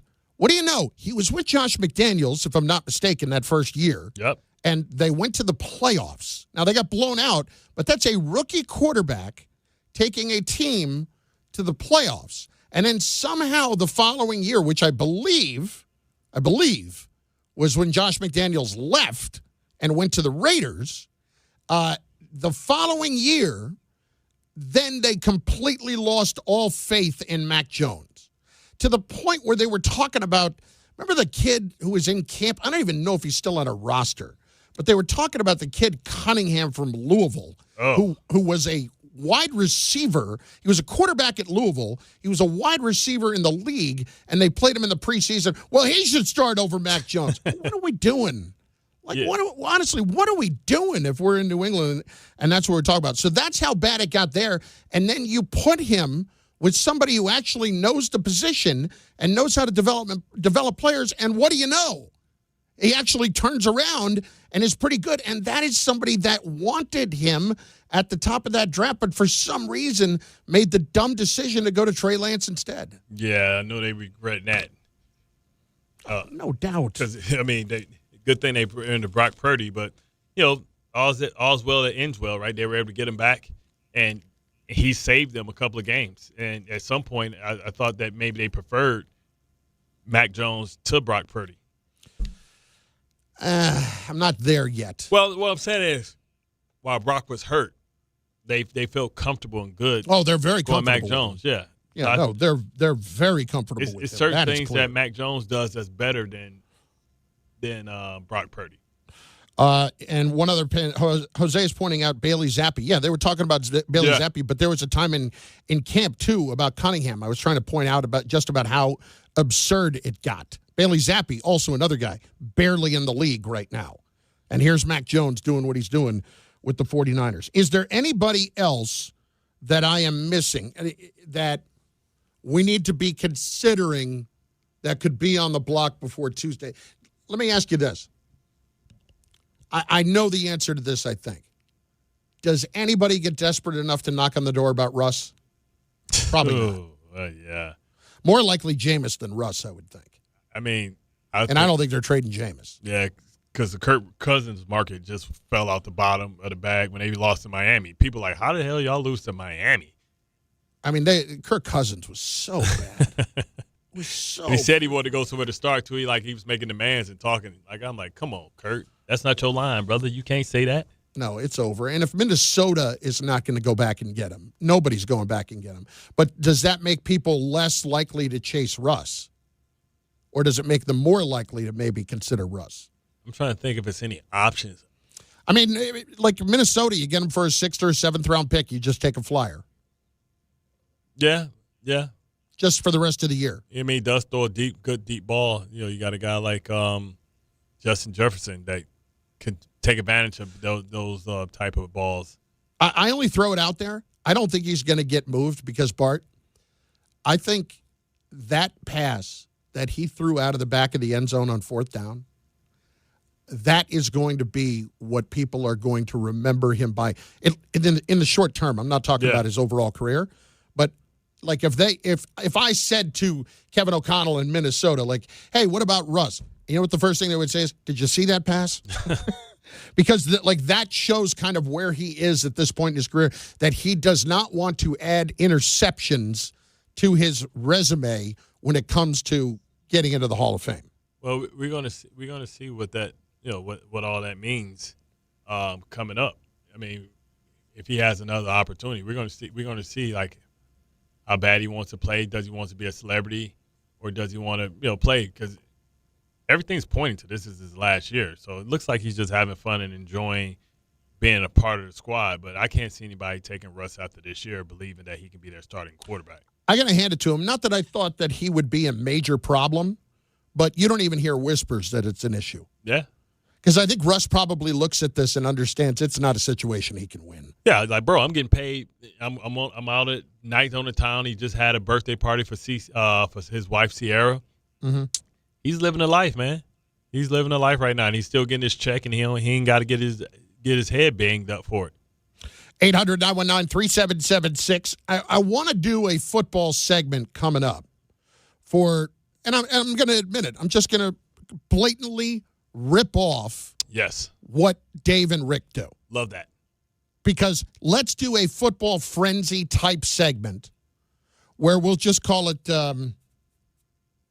Football Focus or something stupid. Whatever. Maybe we should just call it the Football Frenzy to just make it a complete and utter ripoff and very clear that we have no original ideas for this and we're just stealing it, so deal with it. Straight frenzy. Yeah, you know what? Great call, Tom Bauer. They have the Football Frenzy. We have the frenzy of football. Yes. They have sesame seeds. Our buns, no sesame seeds. Both have 2 all-beef patty special sauce. They got the Big Mac. We got the Big Mick. That's right. That's right. They got the Golden Arches. We got the Golden Arch. Yeah, it's Bart and Carlin. We'll do that here. So load up the calls. And what we mean by this is anything you want in the NFL, any team you want in the NFL to talk about, anything at all in the NFL, by all means, feel free. If you are an out-of-town fan and you want to get in with that, by all means, get in with your calls at 800-919-3776. The lines are open for that, and we will get to those here very shortly. I do want to spend a few minutes on your discussion this morning about the MVP with Lamar Jackson and how it relates to last night. Please, if you will, lay out your case as to why Lamar is already building his way toward an MVP this year, potentially. Gotcha. And I want you to do that now. Oh, right now. Oh, yeah, that's right. Oh, okay. I thought you were going to commercials like you want to do it now. Well, this is very simple. No, we still got like 8 minutes before we step aside. This is very simple. Lamar Jackson and what he's been able to do, he's worth 16 points, ladies and gentlemen. And let's not even talk about that. He was the AP Player of the Year, but didn't win the MVP, which is weird and odd that way. So you talk about also, listen, he's putting up over 30 points as an offense himself. Like when you think about what his offense averages when he's in the lineup, that's like second to none. Patrick Mahomes, who everybody says, hey, he could be a potential, he can be there as well, right? Patrick Mahomes is right there in the MVP race. Patrick Mahomes, 17 touchdown passes, 3 interceptions. Lamar Jackson missed the whole month, 31 days, 14 touchdown passes, 1 interception. We're not even going to get into when he started juicing it back up with his legs, because he still might end up with 1,000 yards receiving, 1,000 yards rushing. So it's one of those things, you know what I mean, where Lamar Jackson resume and what he's done last year, and if you don't think with like last year or the year before, they were like, well, look how good the defense is. Well, the defense is horrible this year, and Lamar Jackson, if he pulls them back up out of the depths of hell and have them winning the division, the only reason why nobody's saying that is because the record. But in a little while, he'll be right there where he needs to be. I'm always a proponent of the most valuable player in terms of most valuable to your team's success. And if Lamar Jackson, with the Ravens at 1-5, leads them back to go to the postseason and to win the AFC North, it's going to be a strong case, and it's going to be an intriguing case, because if this was just any other kind of normal season for Lamar, I think there would be some Lamar fatigue based on all of that other stuff. But when you kind of throw in what the start looked like for the team and what they're able to do once he's back on the field and how different they look, and he throws up those kind of numbers, I would need it to be some kind of a run. Yeah. Like I need him to rattle off like 6, 7, 8 in a row. Yo, they were unwatchable under Cooper Rush. It's like, what the hell? It's so badly that they had to go get Tyler Huntley. Yeah. They was like, yo, what the hell is this? Yeah.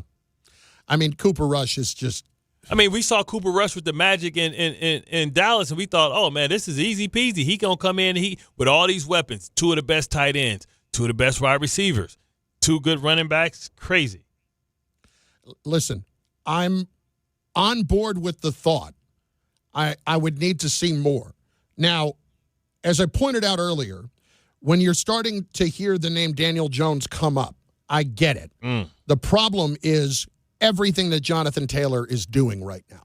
That's now, true. It's going to be hard to give it to a running back. Hasn't happened since 2012, AP. It's going to be hard to do that. My big problem with giving Jonathan Taylor the MVP, how do you do that when you had Saquon rush for 2,000 yards last year and he didn't get it? Yeah, that's true. Because I guess the argument you could make would be that the Colts nobody expected them to be this good this year. Right. And he's the biggest reason why, whereas everybody would have thought Philly would have been good. But 2,000 yards, dude. Yeah, but also, I mean, Jamal Lewis ran before this. Jamal Lewis ran for 266 yards, was the second most yards ever rushed, and he finished 4th in MVP.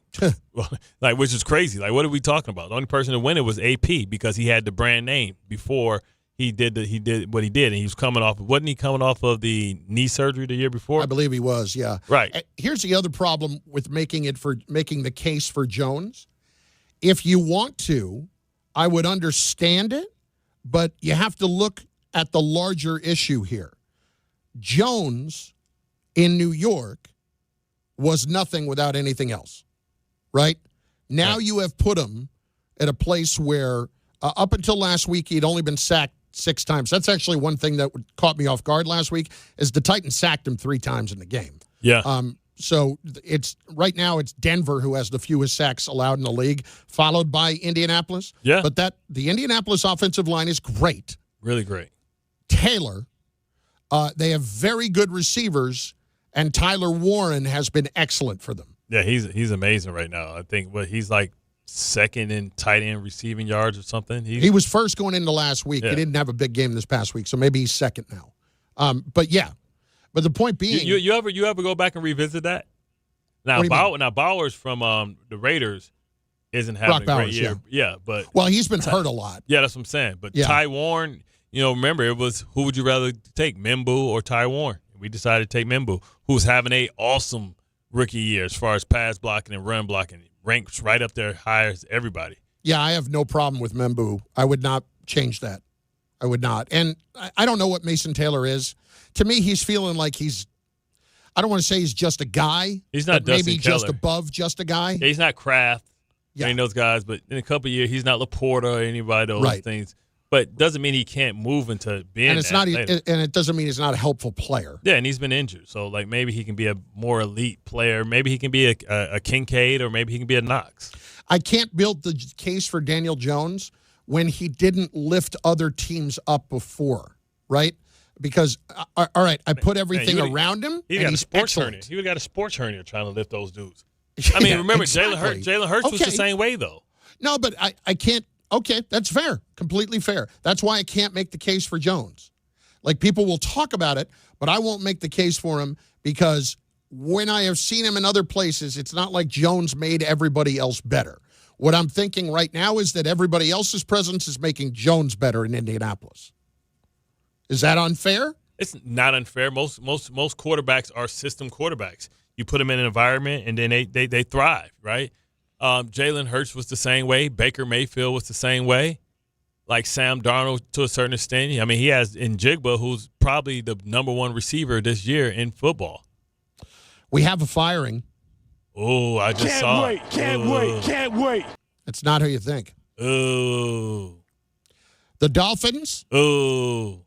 And GM Chris Greer. Oh, what? GM Chris Greer. Yeah, Stevie Wonder saw this one coming. have mutually agreed to part ways. I ain't mutually agree nothing unless you're going to pay me my money, brother. Exactly. I mutually agree to take your money and leave. That's what That's what I will mutually agree to do. Listen, Chris Greer was getting fired anyway. McDaniel is getting fired. I mean, I don't. There are some times where you think one guy was going to go, and that meant the other guy won the power struggle. I don't think that's what happened here. Yeah, me either. Chris Greer made a lot of bad decisions over the last. I mean, he went all in from Armstead to Chubb to he ended up getting Phillips.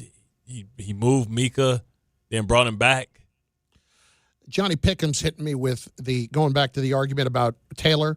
Taylor's got 14 touchdowns already. Saquon only had 15 all of last year. Mm-hmm. That doesn't mean anything to me right now. 1 year, Raheem Mostert led the league with 18. I'm going to put a little bit less on the touchdowns, even though one of them last week was an 80-yarder. I'll put more on the fact that Saquon was a 2,000-yard rusher last season. And he didn't get touched until like 5 yards. He had more free yards than anybody in the history of football. I think the numbers after contact for Taylor are not that far off to that. I think they're similar.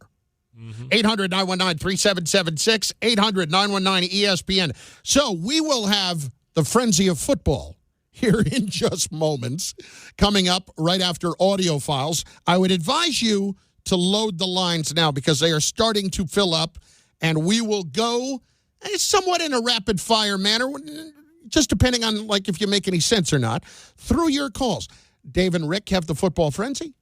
We have the frenzy of football. And we're starting that today. Anything you want in the NFL for the weekend at 800-919-3776. My friends, listen, if you are unaware and you are a YouTube TV customer, I've got some bad news. Right now, ESPN, not on YouTube TV.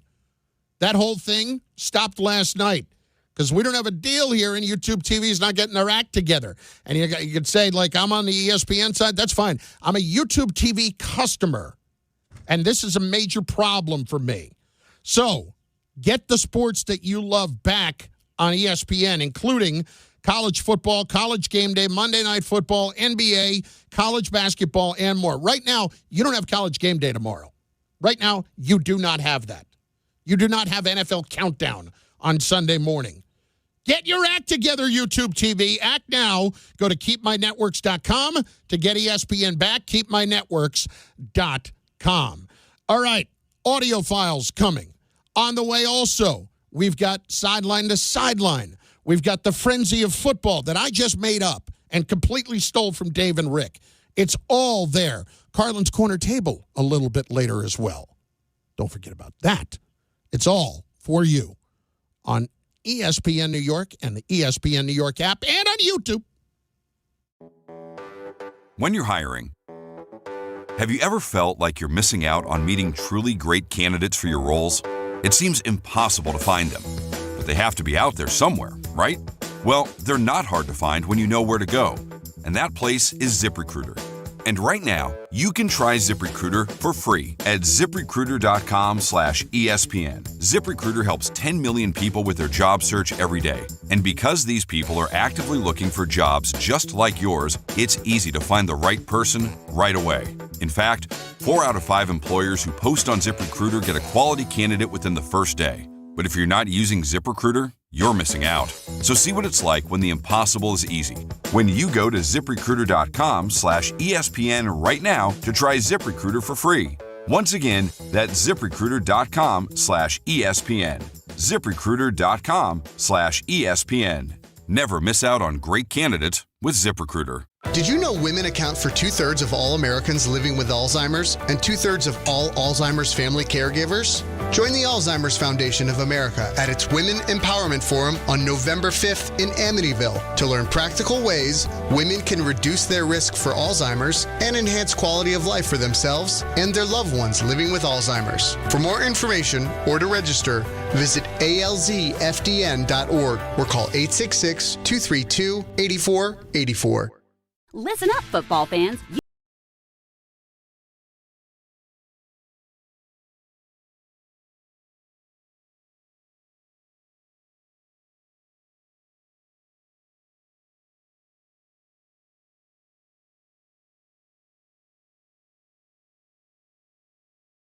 for ordinary at Bet365. Gambling problem? Call 1-800-GAMBLER. 21 plus only. Must be physically located in New Jersey. T&Cs apply. In-app only. Right now at Bay Ridge Honda, fall into savings with unstoppable savings across their full lineup of Honda cars, trucks, SUVs, hybrids, and EVs during the Fall for Honda sales event. You can get the HR-V all-wheel drive LX for $299 a month with zero down during the Fall for Honda sales event. Plus, receive thousands in benefits and savings with their Bay Ridge Plus Advantage plan. Upfront pricing, total peace of mind. Visit BayRidgeHonda.com. 39 months lease, 10,000 miles per year, zero down plus tax, tag, and fees. See dealer for full details. Health surprises can change your life in an instant. You've seen it happen to others, but it doesn't have to be your story. At Princeton Longevity Center, we customize actionable and proactive health plans to maximize your lifespan and take control of your health. Our Cancer Check program combines cutting-edge technology with top medical expertise to keep you ahead of potential risks. With advanced full-body imaging, genetic testing, and multi-cancer detection blood tests, we look for even the earliest signs of problems. Results are analyzed by expert physicians who craft a personalized plan to safeguard your future. You're not just a patient, you're a partner in your health journey, backed by a team committed to helping you live longer, healthier, and more vibrantly. Our programs have saved hundreds of lives and empowered countless others to take control of their health. Be proactive with your health for the ultimate peace of mind. Call 888-8000-PLC or visit PrincetonLongevityCenter.com. Shop new fall offers at Bay Ridge Mazda. Lease a 2025 Mazda CX-30S for as low as $199 per month or finance for 2.9% APR for 36 months. Or the 2025 Mazda CX-5S for as low as $229 per month or finance for 2.9% APR for 36 months. Plus, enjoy 1 year of complimentary Bay Ridge Plus benefits like ding and dent coverage, key replacement, windshield protection, and roadside assistance. Visit them in Brooklyn or online at BayRidgeMazda.com. Bay Ridge Mazda, where confidence comes standard. See dealer for details. Some people just know you can save money on car insurance by checking Allstate first. Like you know to check Kirk Herbstreit's pregame analysis first, before talking to your brother-in-law. In this game, the key thing to watch will be the offensive line versus their front seven. If they can get pressure without blitzing, this could be a long night. Okay, Kirk. I know stuff. Ooh, checking first is smart. So check Allstate first and see what you could save. You're in good hands with Allstate.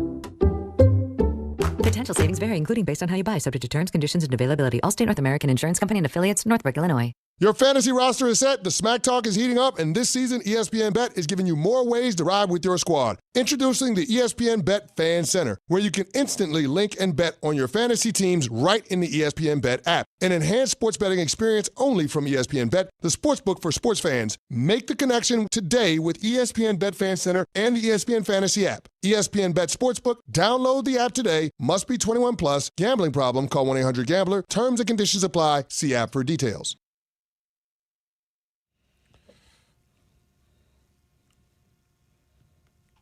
I mean, all right.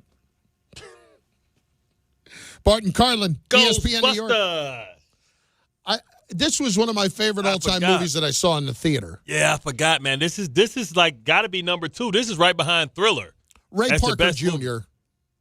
I mean, how much money do you think Ray Parker Jr. made off the one song? Man, he's still making money off this, man. Oh, this is I crazy. think how much we just pay him every time somebody says "can't wait"? You get 10 cents. How 10 much cents. Yeah, he getting $1. And it's crazy, man. It's the people that really make money. It's not like the Baby Got Back. This dude say he makes still so much money because everybody's still using the commercials and that. And you would think it'd be like some high skill rapper. Nope, it's just the person that made the most cliche stuff.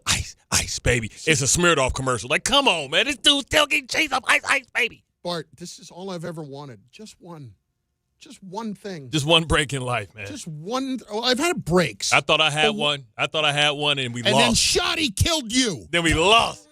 I ought to go to Dallas and smack the hell out of Shotty. You did this to me. Listen, I honestly believe that if you took him to court, you could win. Yeah, man. I really do. So you show that sequence at the goal line to a judge. You tell me he's not ruling in your favor and giving you the $4 million you lost or whatever that number was. Our calling card was ground and pound. What don't you understand? It's not ground and slant, you dummy. Bart had how many deals lined up for Can't Wait going to the Super Bowl that year? Man. You know how many T-shirt, man? Come on, man. Bruh, I would have had 2 weeks. The Jets going to the Super Bowl? Are you kidding me? And guess what? We had played Green Bay. Aaron Rodgers did not want to see us. We held him to 9 points. The only difference is he held us to 6, but that didn't mean nothing. Guido did a trick play. If I had known you better back then, well, no, I would never root for you in that case against the Steelers. But still, like knowing that now. Ben had one. If you'd have known that the Steelers was going to go in there, he was going to get their ass kicked. Ben had 2 at that point. Right. So if you would have knew that he was going to go get his ass kicked, you said, let the Jets try and see. They can do a better job. All right, but they didn't get their ass kicked. It's just Mendenhall fumbled. I would still go to Mendenhall's house and shoot out the porch light every year if I could. Close enough. It's Aga's house. Put a bag of let's poop. get to Put a bag of poop. Let's get to a little audio files. Hit it. The audio file. Tom Bauer is here on a Friday, as he pretty much is every Friday, and he's got audio files. Tom, go. Well, gentlemen, as we know, there was a game that was played last night in the NFL, and that so happened to be the Ravens you-know-what whooping of the Miami Dolphins. And, of course, things, aren't rosy out in Miami, as we learned last segment. Chris Greer, the GM of the Dolphins, is out. See ya. And it might only be time for Mike McDaniel to get cut loose as well. Here's Mike McDaniel on the loss last night. If this isn't what I think it is, I have another quote. There was elements of the football competence created last week, but bottom line is you have to cross your T's and dot your I's in the National Football League or you get made pay. So very, very disappointing. Unfortunately, we're going to have to sit on that disappointment for 10 days. Yeah, good for you. That's not what I wanted. But he said that losing Paraphrase. He said that losing sucks. All of that does, but I think it's a pretty consistent formula of fans enjoying winning. Our expectation is that we have to do the work and do the right things for fans to enjoy the experience. Unfortunately, we didn't do that tonight. We got to get back to work to give them something to cheer about. So, AKA, he feels what the fans are saying, but, of course, because it's the Dolphins, they can't get anything going. You just don't know. Like, they got rid of Greer. Now, do they bring in a general manager and he decides McDaniel's fate? Because I'm with McDaniel. Like, with what they had, they could have won that game. Yeah. I mean, they were moving the ball and running the ball down the Ravens' throat easily. You talk about the guy gets his first career. How would you like this to be on your stat sheet? Your first career reception turns into a fumble that turned the game around and make you lose. Yeah, I wouldn't feel great about it. Was that Malachi Corley's first catch last year, the one that he dropped going into the end zone? Yes, that was his first touchdown. I know that for sure. I know it would have been his first touchdown. I don't remember if it was his first catch or not. I think so. I think he had a reverse before. That was it. That was the first time somebody ever – and that might have been a reverse too. I think that was one of those ones where it was just like the little shuffle pass in front of him where it counts as a pass. Yep. Anyway. Yeah. Next. Well, gentlemen, we were talking about the NFL trade deadline earlier, and, of course, one of the topics, of course, is Breece Hall going to be traded? Well, Dan Orlovsky, he was on the Michael Kay show yesterday, and he was asked the exact same thing. If you're the GM, are you going to trade Breece Hall?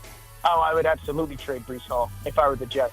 And this is not a knock on Breece Hall. He's a really nice player. The Jets aren't to back away, and so and the Jets are obviously in a very early rebuild. And so one good running back is not going to change how this team develops over the next 2 or 3 years. I would much rather have a pick. I would much rather have cap flexibility. And so if I'm the Jets, while you have a appreciation for the type of player Breece Hall is, this is a no-brainer. I am trading him to a different football team. That's why he didn't win those games with the Lions. Yeah. Because of the way he thinks. So I would love to go back and look and see who Dan's running backs were when he was playing. Wasn't Barry Sanders. I know that. Was it Javid Best?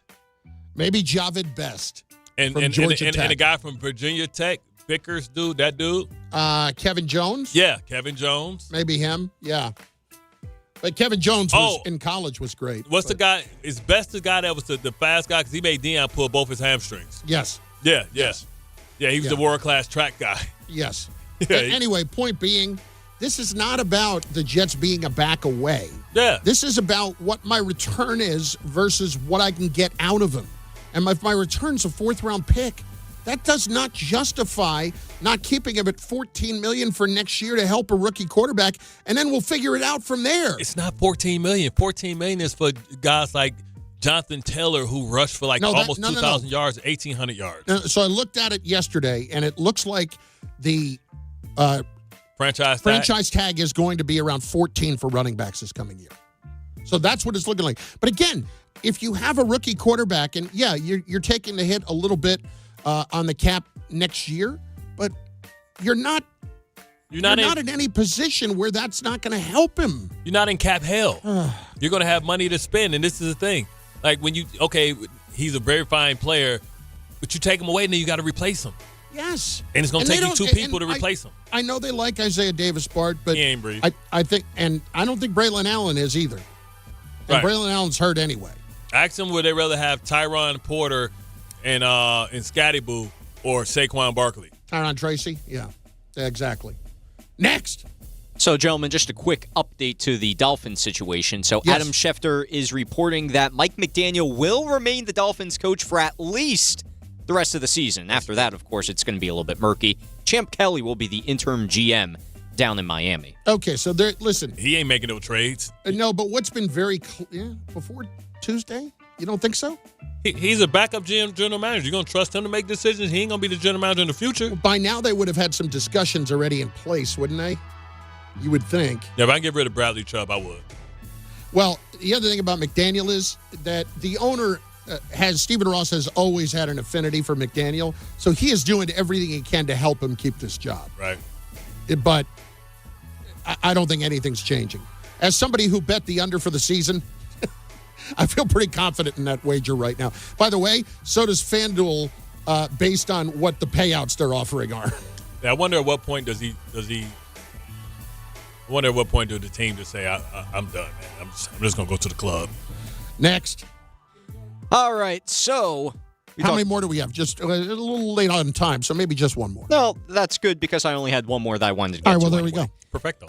So, we talked about the Jets. Now let's talk about the Giants. Jordan Schultz was on with DPHO in Rothenberg this morning, and he had something to say about the Giants and how their injuries may have changed what's to be expected of them at the deadline. I think they go from maybe a potential buyer to either not doing anything or maybe making a subtle move. I think the idea of getting another pass catcher for Jaxson Dart is appetizing. I think you have a guy in Devin Singletary who's making a lot of money who hasn't played. Evan Neal's another one, a guy that hasn't played a lot of football, former top 10 pick. You wonder if you're Joe Shane and Brian Daboll, how much are you going to try to help Jaxson Dart now, the second half of the season, and how much do you want to try to acquire draft capital, especially if you're Joe Shane, when you think about the trajectory of the franchise. Now, for all intents and purposes, Scadaboo's going to make a full recovery. He'll be back in April. You assume he's RB1 next year. You assume everything's great with Malik Neighbors. I think the Giants need to seriously consider making a move or two to help Jaxson Dart, but I don't expect anything crazy. Is Rashid Shaheed crazy? Nah, that's not or not Olave. crazy. Olave could be crazy. I don't know how much he'll cost because you have to extend him. Shaheed as well, but when you come in as a first-round draft pick, like your price is always high. You know what I mean? You don't get lowballed. Like you kind of stay as an expensive commodity. But I just don't know. Like you can get all that, and you'll have a bigger. I feel like you're going to be able to get that in the draft. Yeah, you'll be able to get that in the draft, or you'll be able to trade somebody on draft day to give up a draft pick. That's the only thing. The only knock I would have here is that, and not even knock, they went and got Dart, so you had to do it, but they don't have a third-round pick this year. So, okay, but you got a 1 and a 2, so you can go from there. It's Bart Carlin, the football.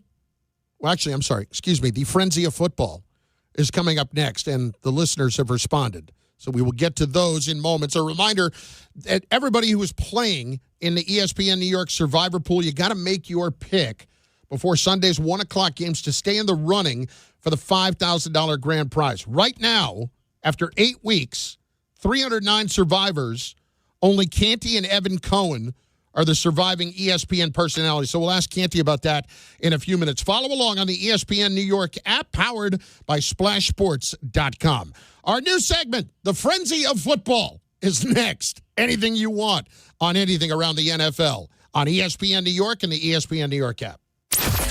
Friday with Don, Hahn, and Rosenberg.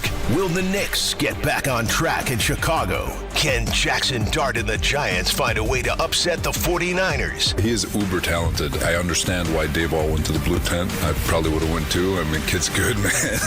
He's a really, really, really good kid. I think New York hit on this one big time. Don, Hahn, and Rosenberg today at 3 on ESPN New York and streaming live on YouTube.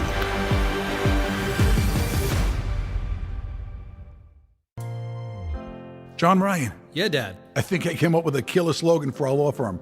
D'Agostino and Associates, bite back. Bite back? Yeah. When someone hurts you, you bite back. We'll be the law firm that bites back. Dad, that's brilliant. Accident victims, call D'Agostino and Associates and bite back. Hey, we could even put a big vicious dog on billboards everywhere. Yeah, and Rottweilers on buses. Hey, how about a toll-free number? What are you thinking? You know, like 1-800-BITE-BACK. 1-800-BITE-BACK. That's brilliant. But what if people hear fight back? Easy. I'll spell it out for them, like 1-800-BITE, back. 1-800-BITE-BACK. That's 1-800-248-3222. Love it. Hey, Dad. Yeah? All this talk about biting back got me hungry. Me too. Want to grab lunch? Sure.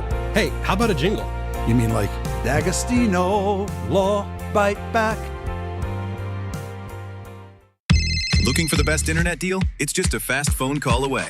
Only Optimum Fiber Internet delivers the fastest and most reliable fiber internet starting at just $40 a month. That's right, lightning fast fiber internet at a price that won't slow you down. Call 888-4OPTIMUM today to lock in your offer in just a few minutes and see how you can also get the Disney Plus Hulu bundle and an unlimited mobile line on us. Don't take slow for an answer. Call 888-4OPTIMUM or visit Optimum.com today. Terms apply. There he goes to the 20, 10, 5. That's a Jet touchdown. That's a Jet touchdown. Jets fans, be there at MetLife Stadium to see the New York Jets take on the Cleveland Browns on Sunday, November 9th at 1 p.m., presented by Verizon. Don't miss your chance to experience the excitement of game day at MetLife Stadium and cheer on your Jets. Lock in your seats at nyjets.com/tickets and get ready to clear the runway. The Association on Aging in New York is celebrating the 60th anniversary of the Older Americans Act, which funds vital programs for millions of older adults. Services include meals, transportation, home care, Medicare counseling, case management, and caregiver support. Today, people are uncertain whether some programs remain available. We can help. To learn more about these essential programs and how to keep them, visit our website at agingny.org. Sponsored by the Association on Aging in New York.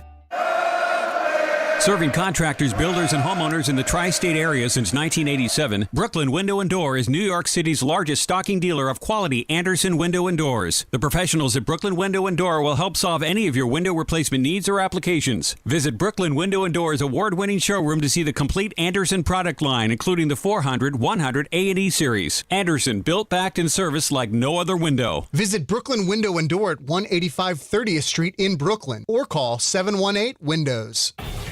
There are a lot of reasons why people buy at Ramsey Mazda. It's their selection, it's their customer service, and it's their savings. Lease a new 2025 Mazda CX-5 2.5 S Select for $229 for 36 months. Start shopping now at RamseyMazda.com. Choose wisely. Choose Ramsey Mazda. Call 833-853-2970 for details. VIN S0595731. MSRP $31,915. Zero security deposit. Ends 10/31/25.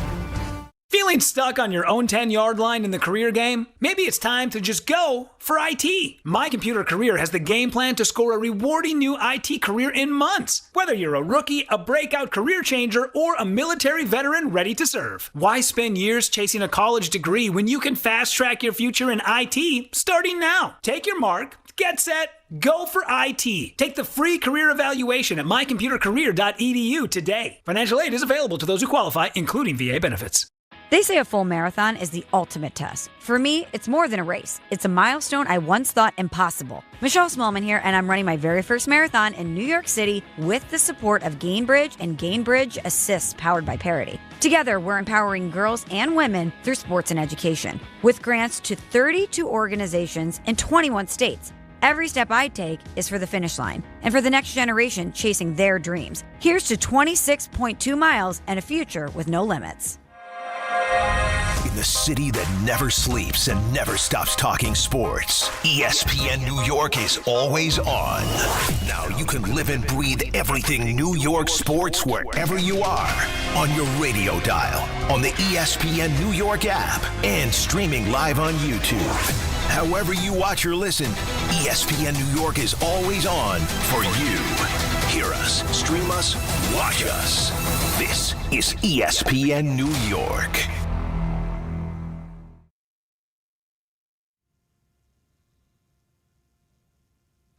I forgot about this one. Man, this is number 3.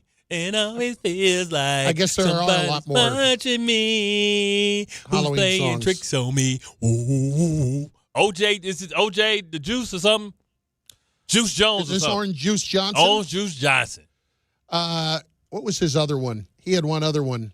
It don't matter. It's the only one that matters. It always feels like somebody's watching me. All right, let's do it. It is a frenzy of football as opposed to the football frenzy. Maybe some music, maybe some NFL music along the way. Yes. Down below. It is the frenzy of football. Our other difference here, our buns, no sesame seeds, we might be pleasant to you along the way as opposed to those guys. Absolutely. You don't want them sesame seeds going straight through you. They don't digest anyway. Get stuck to your colon. David in Old Bridge is up first. David, what do you got? Should Philly go for Bradley Chubb, Myles Garrett, or Trey? If I were Philly, I'd go Trey Hendrickson. I don't think Garrett's getting traded. They can't trade him with that contract. He makes way too much money. Be too much dead money in that because you need at least 2 or 3 years. That penalty be so big, even bigger than the one that Russell Wilson carried. So definitely not that. Chubb's got Trey 4 sacks Henderson this year, and he's coming off that major injury last year. They better not go Chase Young. Yeah, that one has not worked out. Rich, Ozone Park is next. Rich, what's going on, buddy boy? Chris, I don't understand. There's a line this week on the games that looks really fugazi. Did you look at all the lines and see anything peculiar? I know what you're talking about. You're going to Pittsburgh and the Colts, Yes. correct? How did it make them only a 3-point favorite? The Steelers' Because it's in offense has given up just as much. The points are exactly the same between offense and defense. Yeah. And the Colts differential is 116 points in favor of their points scored against I know allowed. all these things. There's 2 things here. Bart, tell me if you agree. Number one, they're still not believing in the Colts yet. They need to see him against better competition. Right. Number 2, I always think the Pittsburgh home field advantage gets overestimated. Yeah, you only can play Renegade once. Yeah, I don't think it's actually that great of a home field advantage because the stadium does not hold the sound that great. It's right open on that's part of it. But they have not been unbeatable at home or anything. Right, correct, especially this year. Remember Seattle. Yeah. Next. All right. What do we got? It is Dan in the Bronx up on ESPN New York and the frenzy of football. Dan, what's up? Hey, what's going on? Mrs. Ed, but just want to ask a question. What do you think about Dable? My thing is I don't think you should get rid of Dable. I think you finally got something in this kid. You got a spark. You look over in the other locker room. That team hasn't had a quarterback in 50 years. My thing is I think Dable for one more year. If you were going to fire him, you should have got rid of him last year. Correct. Now you got a spark. What do you do? I mean, I think he has 3 good wins on his resume. Should have beat the Broncos, and his job would have been secure. I think you sit around and you see what he can do with Dart, see what the game plan is. I don't think you make any rash decisions. You sit down, you sit with your people, you get down there, and you figure out, does he deserve to stay? I think it's 60-40. 60-40 he stays, and you have to say, hey, is he good for Jaxson Dart, and did he do an outstanding job, and did he outcoach the roster that he had? Ryan, the mailman, next. On ESPN New York, the frenzy of football. I'll say it right. What's up, bud? Hey, fellas, what's going on? So my question is, I know the Patriots are looking to bolster their running back room, and I saw Tony Pollard as a player they were looking at. Is Tony Pollard a viable running back? If there's somebody else we should look at? And I also was reading that they want to go after another wide receiver.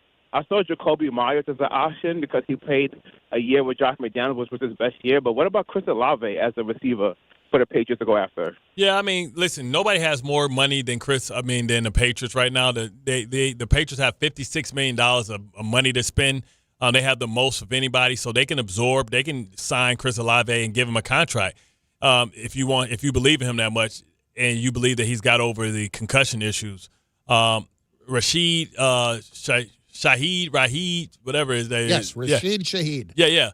It is a good one, but you bring up a good point. But just remember, Jacoby Myers wants to get paid, and they may not want to pay Jacoby Myers next year, even though he does know Josh McDaniel's system. And I like Pollard. That gives them that old school Kevin Falk back that they used to have. And because they have the other running backs, they can treat Pollard like the third down back, which is where he flourished when he was part of the Dallas Cowboys.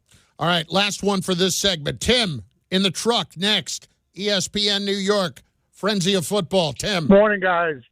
Back morning. to Pittsburgh. Current play and the way the defense is playing, can we expect to see major front office and coaching changes, i.e., is this the end of Tomlin in Pittsburgh? That's interesting. I mean, they pushed all their cards in. They did a lot of un-Stiller-like things. They're still looking for a receiver or trying to add as well. Is Lazard available? Never mind. I was just thinking out loud.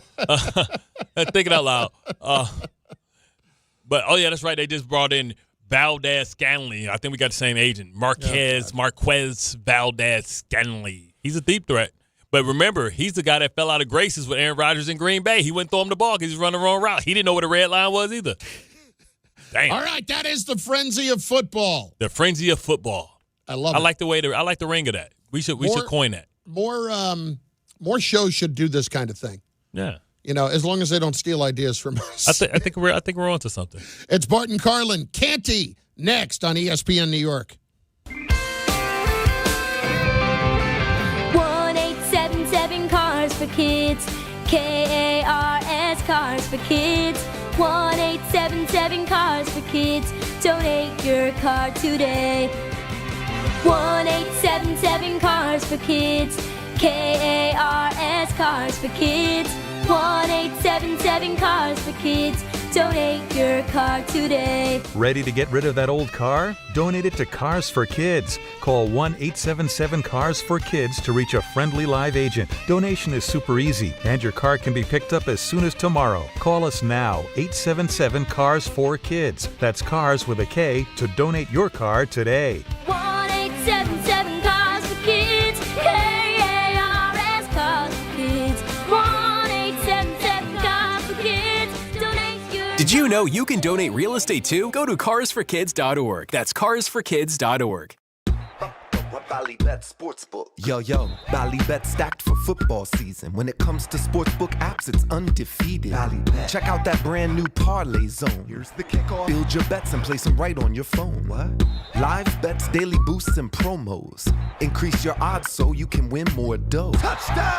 Ballybet's the play. Make game day more fun and download it today. Must be 21 plus, New York only. Gambling problem? Call 1-877-8-HOPE-NY. Ballybet Sportsbook and Casino. Download it.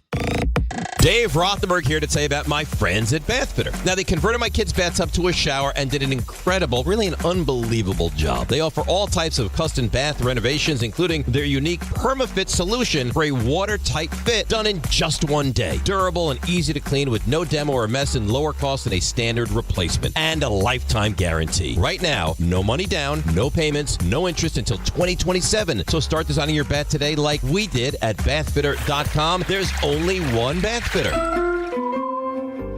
Every aspect of your business will operate better and faster with artificial intelligence. AI is a race, and companies that act first will win. Thrive Managed AI is your advantage over all your competitors. Thrive partners with you on a smart, secure AI strategy for your business. Then they deploy and manage it for you. Be first and win the race with Thrive Managed AI. Start with a complimentary strategy consultation at thrivenextgen.com/ESPN. That's thrivenextgen.com/ESPN.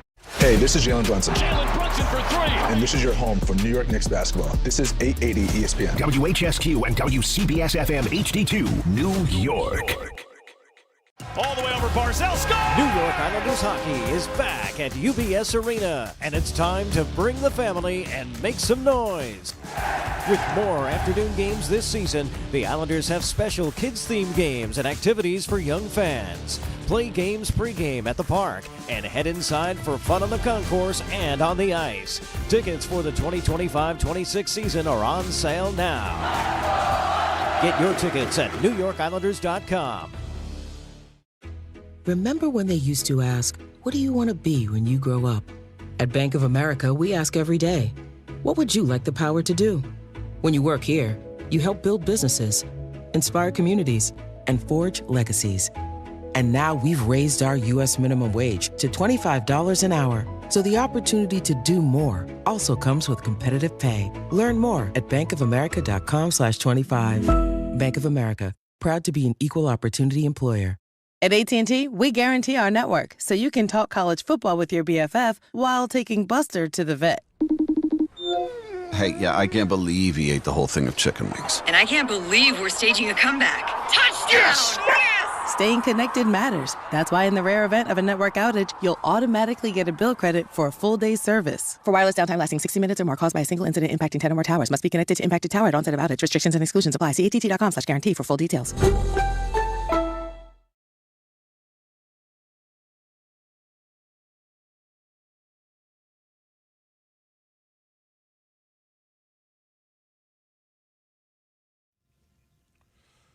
It is our favorite time of week because we welcome in Chris Canty. You know him, the Super Bowl champion, of course, of Unsportsmanlike every day from 6 a.m. to 10 a.m. Eastern Time on ESPN Radio and on First Take as well. Canty, Bart Carlin, it's Friday. It's delightful. How are you, my friend?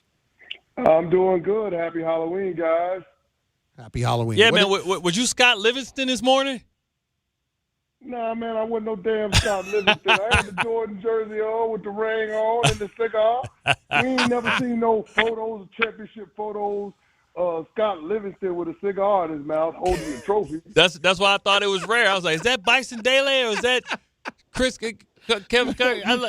You so disrespectful. So disrespectful to the costume. I mean, he could have gone Scotty Williams. That would have been even worse. Yeah. Any Scott Burrell, a whole bunch of Scotts that I could have went with. Oh, but yeah, of course I was going with your airness, man. I wanted to go with the GOAT. Oh, okay. I couldn't know you were sitting down, so I couldn't see. Oh man! But you know, you taller than MJ. Here's what I don't understand. I had the hoop earring in and everything. See, I didn't see all that. Livingston wasn't rocking no hoop earrings. I mean, everybody was rocking hoop earrings back then. The Worm definitely had. He had four of them on. He had one on his John. He had one on his Johnson. He had rings everywhere. But that wasn't my character. That was my co-host. I was the GOAT. I was your editor. Okay. Yeah.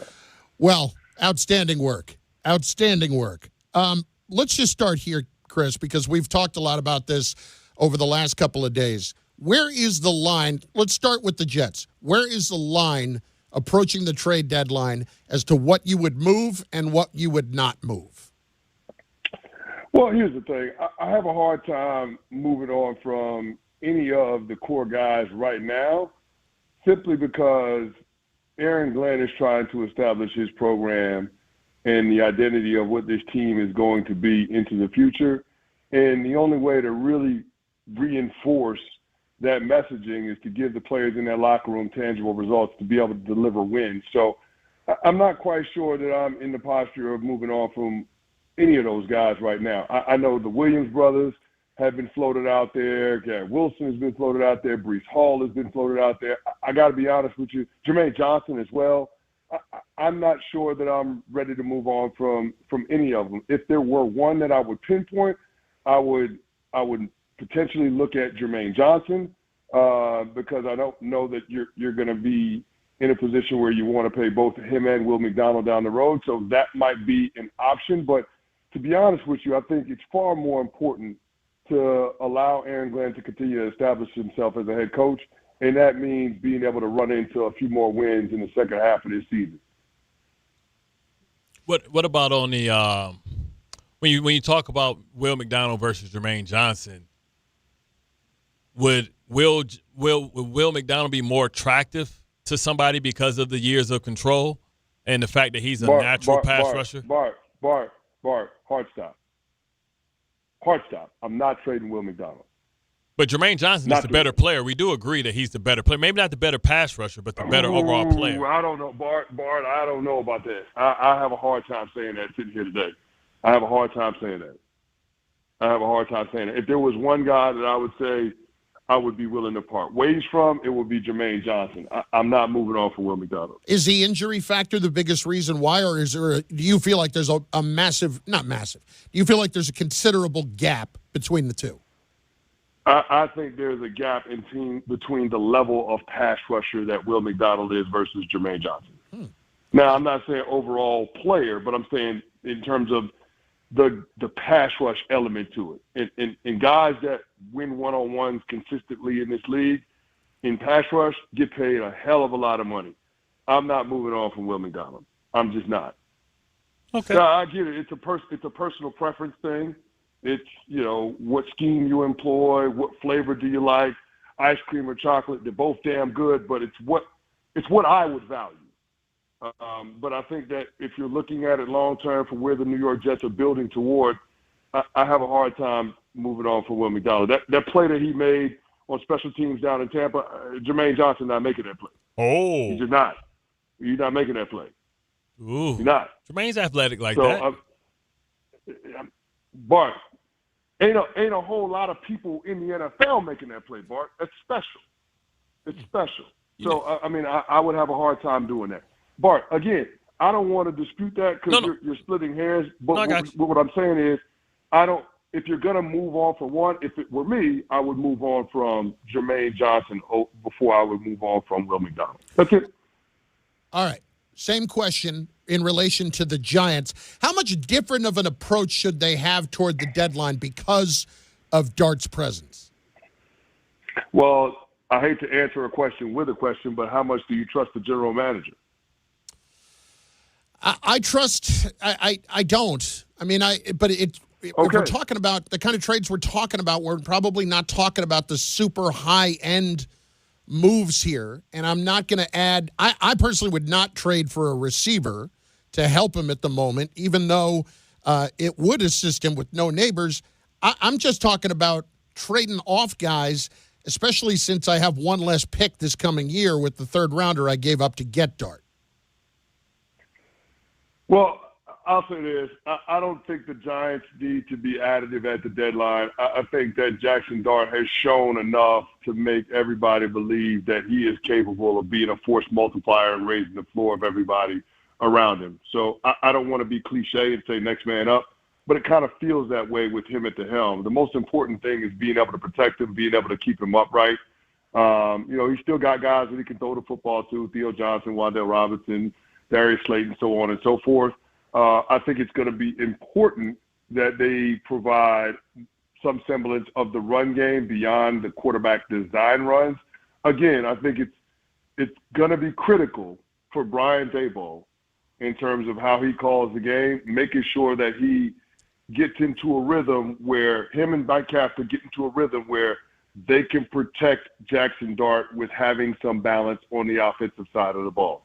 I think that's more important than being able to add a receiver. But if I'm the New York Giants, I don't think they need to be additive at the trade deadline by any means.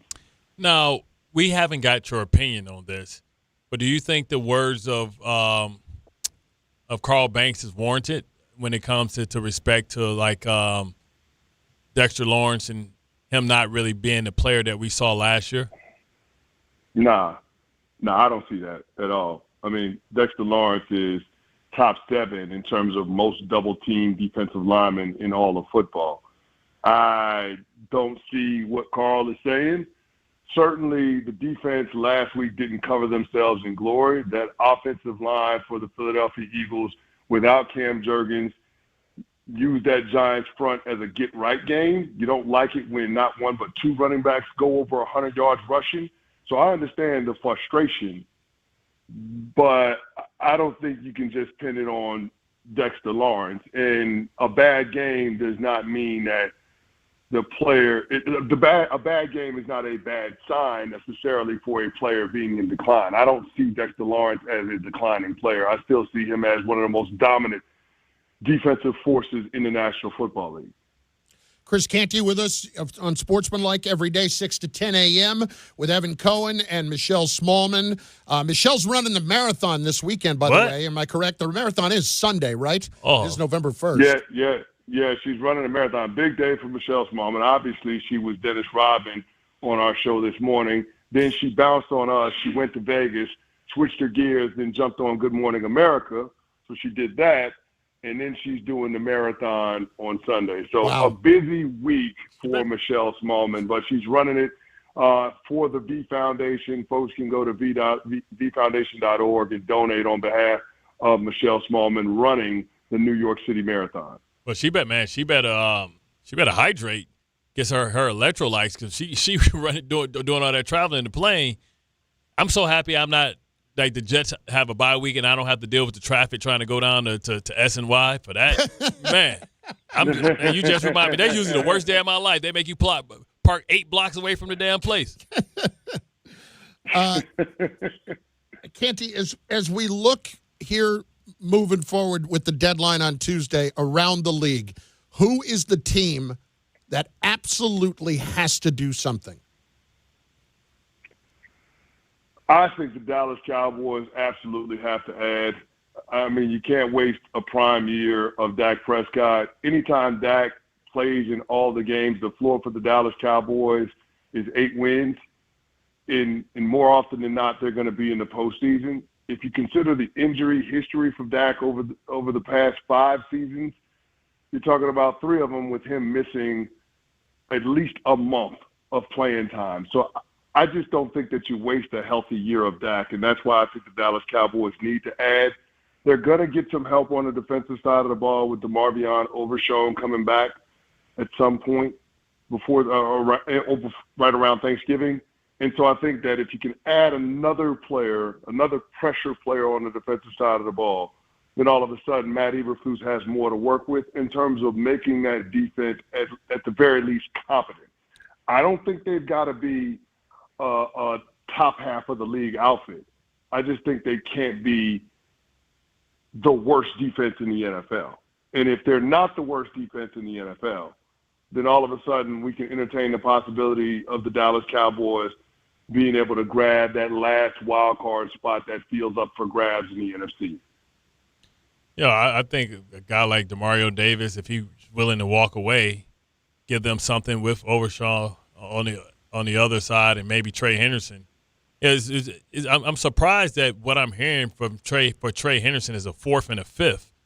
You know, that's what Tannenbaum was saying today. I'm like, a 4th and a 5th for a guy that got 17 sacks. Now, I know he hasn't had a great year, and I know he's injured. But, man, 4th and a 5th, at least a 3rd in the conditional.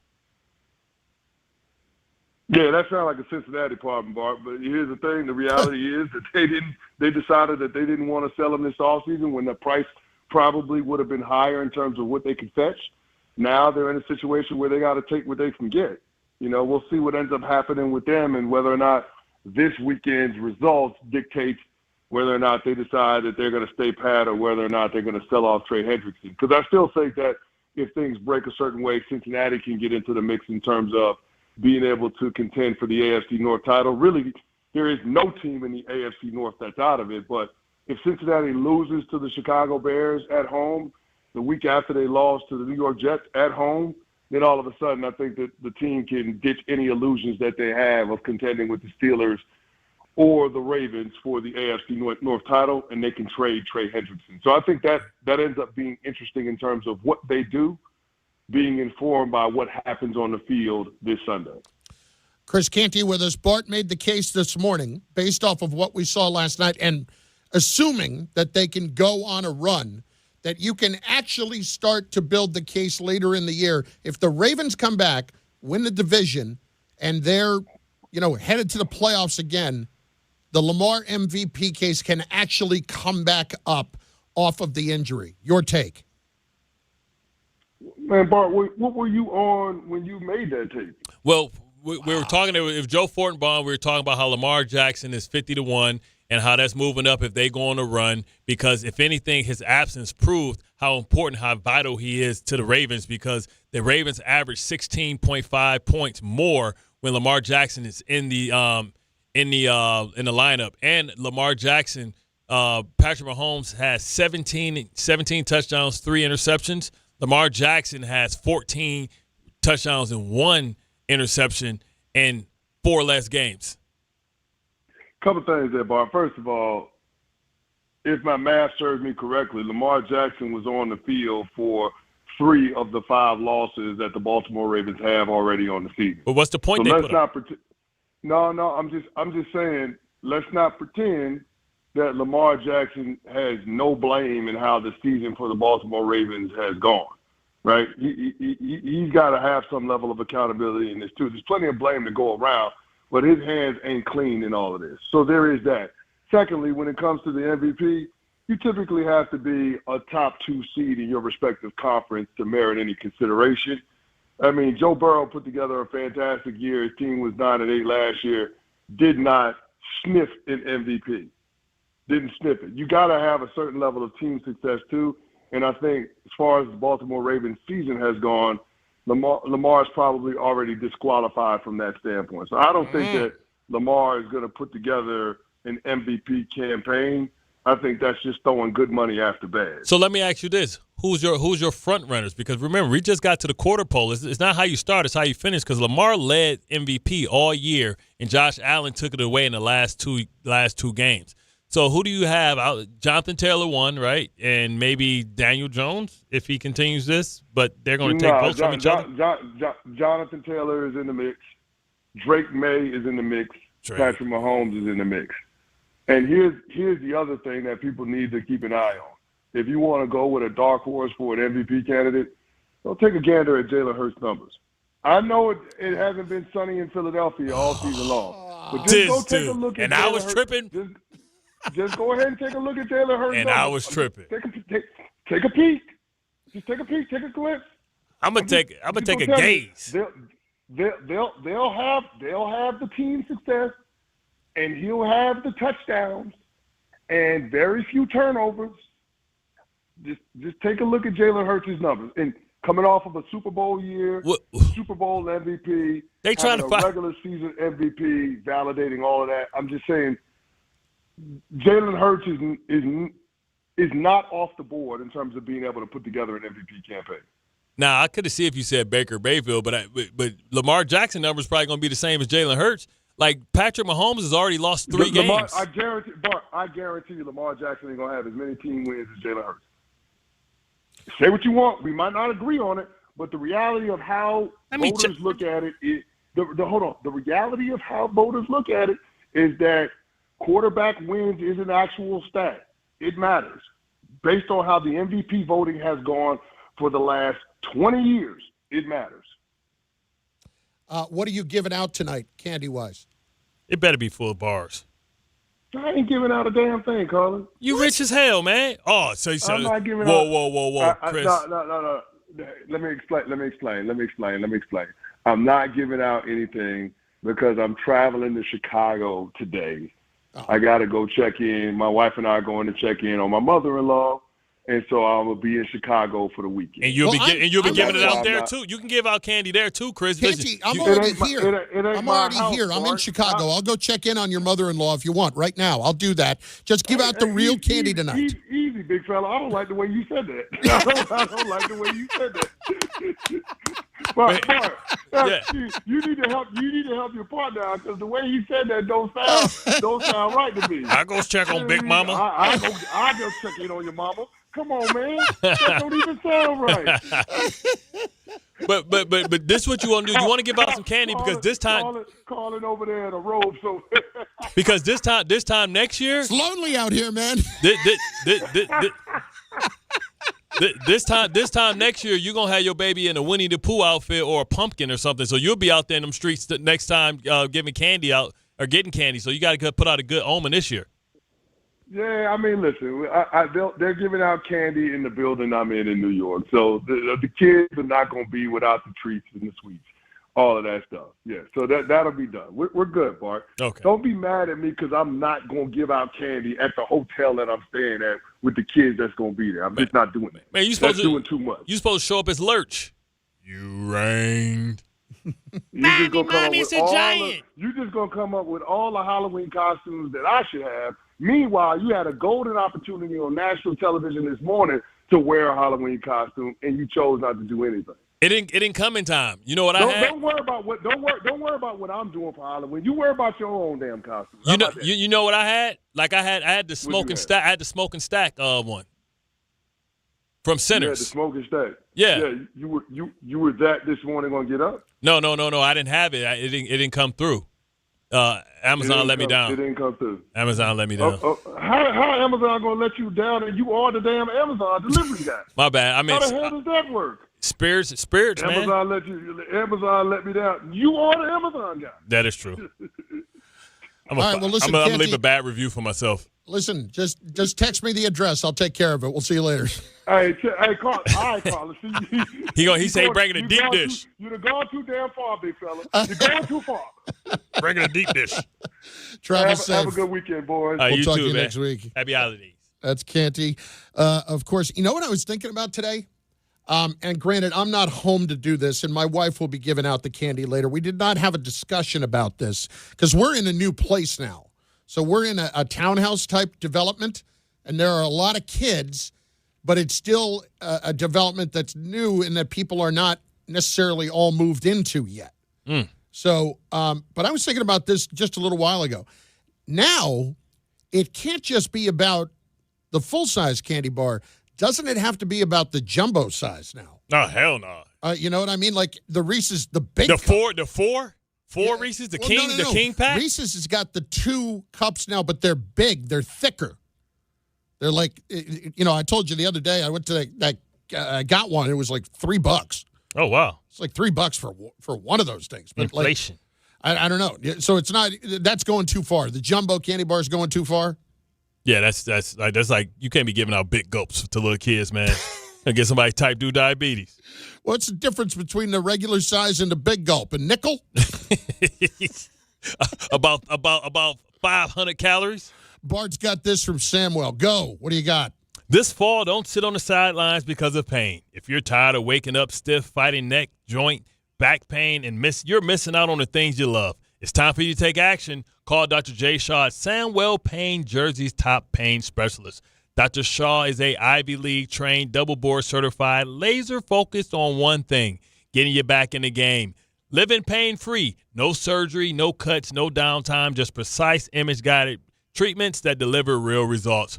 Whether it's sciatica, nerve pain, migraines, or chronic joint pain, Dr. J. Shaw will design and personalize your non-surgical game plan just for you. Without any pain medication, and same-day or next-day appointments are available with offices in Woodbridge, Livingston, and Inglewood. Most major insurances are accepted. So what are you waiting for?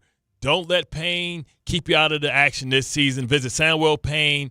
Text, call, or book online. You'll wish you met Dr. J. Shaw a lot sooner. Relief starts today, and victory over pain is closer than you think. Is that it? Yeah. Did you hear? And this is it. You ain't hear how I put that exclamation point? It's closer than you think. Closer than you think. But I didn't realize that like the tone of the way you ended that was kind of like closer than you think. I got something else to say. Closer than you think. Okay. I thought the music was going to come. My bad. Bart Carlin, ESPN New York, and on the ESPN New York app. You know what? Let's squeeze in one more call from the frenzy of football that we did not get in earlier. Anthony is up in Hawthorne next on ESPN New York. Tony, what's up, baby? Hey, what's up, guys? I just had a question. Bart, do you think that the Ravens can run the table and actually win their division? Yeah, I definitely think they can win their division because the Ravens, even though they lost games, they did lose to guys like the Lions and the Bills. The Steelers still have to face those guys. The Steelers have to face the Colts, which they probably won't be favored. They're not favored in. The Colts are 3.5-point favorites on the road. So that means there'll be one loss behind Pittsburgh, and they still play Pittsburgh twice. So the ball is in the Ravens' court. They should run off at least 4 of these wins. When you think about they had Cleveland, they got the Jets, and they already took care of Miami. They should be able to run the table as far as, but I still don't think they're back because I don't like their linebacker play. I think they need to make a trade for like either Quincy or Demario Davis, somebody that can be opposite of Roquan Smith, because they have him doing far too much stuff. And Kyle Hamilton is a good chess piece, but you need a stand-up linebacker to allow you to blitz because they can't get to the passers naturally. They're going to have to blitz to be able to get pressure on the quarterback because the fact that you heard that they signed Carl Lawson lets you know how dire their pass rush is. One other thing I wanted to mention, we talked about this a little bit earlier, about when teams, you mentioned the Colts in there, when teams are going to start taking them seriously. So they're in Pittsburgh this week. Mm-hmm. Then they're home for Atlanta, which, you can't take them seriously based on that. Yep. Bye week. Then they go to Kansas City. That's what we want to see. Yep. Measure stick. But I tell you what, after that, Houston, at Jacksonville, at Seattle, San Francisco at home. Seattle is real. Okay, Seattle's real. Yep. San Francisco at home. Real. And then Jacksonville and Houston. So they get Houston and Jacksonville. They got 3 games. Yeah, twice in the last, 6 games of the year. Yeah. They're sandwiched around Seattle and San Francisco. Out of those 3 games, if they win 2, we'll be like, all right, they can beat anybody. And it's how they look against. So if they beat Kansas City, San Francisco, Seattle, they win 2 of those 3. Yeah. They're for real. Yeah. Because we're seeing them against elite defenses. We know their defense isn't elite, but we know their offense is the number 1 scoring offense in all of football. They could lose all 3 of those games and still find themselves winning, 12, 13 games this year. Yeah, it'd be 13, That's unbelievable. 13 and 4. 13 and 4. Bart and Carlin, ESPN New York, and on the ESPN New York app. In moments, Carlin's Corner Table this week. Social, it's already up. You can go check it out at That Guy Carlin, at Bart and Carlin, and at ESPN New York. And also, you can check us out on TikTok, That Guy Carlin. And, it's everywhere. It's Carlin's Corner Table on the way. We will get more football calls in. We've got our picks coming. It's jam-packed over the last 30 minutes of the week. It's Bart and Carlin on ESPN New York and on the ESPN New York app. Friday with Don, Hahn, and Rosenberg. Will the Knicks get back on track in Chicago? Can Jaxson Dart and the Giants find a way to upset the 49ers? He is uber talented. I understand why Dayball went to the blue tent. I probably would have went too. I mean, kid's good, man. He's a really, really, really good kid. I think New York hit on this one big time. Don, Hahn, and Rosenberg today at 3 on ESPN New York and streaming live on YouTube.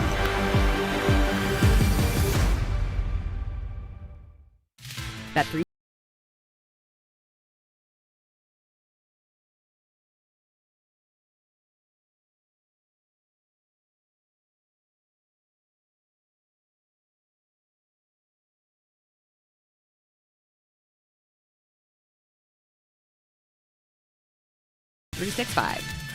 Gambling problem? Call 1-800-GAMBLER. 21 plus only. Must be physically located in New Jersey. T&Cs apply. Did you know women account for 2/3 of all Americans living with Alzheimer's and 2/3 of all Alzheimer's family caregivers? Join the Alzheimer's Foundation of America at its Women Empowerment Forum on November 5th in Amityville to learn practical ways women can reduce their risk for Alzheimer's and enhance quality of life for themselves and their loved ones living with Alzheimer's. For more information or to register, visit alzfdn.org or call 866-232-8484. Hey, bro, weirdest thing is happening at the game. This guy sitting next to me says, "You're our good luck charm. Every time I crack a Bud Light, we score a touchdown. Now his entire family wants to buy me Bud Lights. I think I'm some kind of a football prophet. Talk soon. The team needs me. Anything for Bud Light, the official beer sponsor of the NFL. Stock up today. Enjoy responsibly. Copyright 2025 Anheuser-Busch Bud Light Beer, St. Louis, Missouri. Right now at Bay Ridge Honda, fall into savings with unstoppable savings across their full lineup of Honda cars, trucks, SUVs, hybrids, and EVs during the Fall for Honda sales event. You can get the HR-V all-wheel drive LX for $299 a month with zero down during the Fall for Honda sales event. Plus, receive thousands in benefits and savings with their Bay Ridge Plus Advantage plan. Upfront pricing, total peace of mind. Visit BayRidgeHonda.com. 39 months lease, 10,000 miles per year, zero down plus tax, tag, and fees. See dealer for full details. If you've been injured on a construction site, then you need a lawyer who knows New York's unique labor laws. At the Parisman Firm, they have decades of experience handling construction accident cases and a proven track record of delivering huge results. Their team has already recovered nearly $1 billion for hardworking New Yorkers. From scaffold accidents to slip and falls and equipment failures, they've got your back. Call the Parisman Firm now at 718-WORKERS. That's right, 718-WORKERS, because your case is their cause. Get the justice you deserve today. Hey, it's Alan Hahn. Let me tell you about my friends at Bath Fitter. They remodeled the bath by my pool. They converted a tub into a shower. The result is amazing. Bath Fitter offers all types of custom bath renovations, including their unique PermaFit solution for a watertight fit. It's done in one day, easy to clean, and durable with no demo or mess, and it costs less than a standard replacement, plus a lifetime guarantee. Right now, you get no money down, no payments or interest until 2027. So start designing your bath today at bathfitter.com. There's only one Bath Fitter. This October, the only thing scarier than missing the game is missing out on a brand new Kia. At Kia City of the Bronx, 3505 Connor Street is where the ghosts of old rides get traded in and new legends are born. They've got a monster lineup of new Kias that'll take you from tailgates to haunted houses in style. Visit KiaCity.com or call 646-917-7955. Don't get spooked, get moving. Kia City of the Bronx, where Halloween meets horsepower. At City Harvest, we believe no New Yorker has to go hungry. With your help, we're on the road 365 days a year, rescuing over 77 million pounds of nutritious food and delivering it free to millions of New Yorkers, transforming surplus food into sustenance, sustainability, and smiles, rallying thousands of New Yorkers to power a network of nourishment across our city. One day, one meal, and one New Yorker at a time. That's how we feed good. Donate at cityharvest.org. They say a full marathon is the ultimate test. For me, it's more than a race. It's a milestone I once thought impossible. Michelle Smallman here, and I'm running my very first marathon in New York City with the support of Gainbridge and Gainbridge Assists powered by Parity. Together, we're empowering girls and women through sports and education. With grants to 32 organizations in 21 states. Every step I take is for the finish line and for the next generation chasing their dreams. Here's to 26.2 miles and a future with no limits. Feeling stuck on your own 10-yard line in the career game? Maybe it's time to just go for IT. My Computer Career has the game plan to score a rewarding new IT career in months. Whether you're a rookie, a breakout career changer, or a military veteran ready to serve. Why spend years chasing a college degree when you can fast-track your future in IT starting now? Take your mark, get set, go for IT. Take the free career evaluation at mycomputercareer.edu today. Financial aid is available to those who qualify, including VA benefits.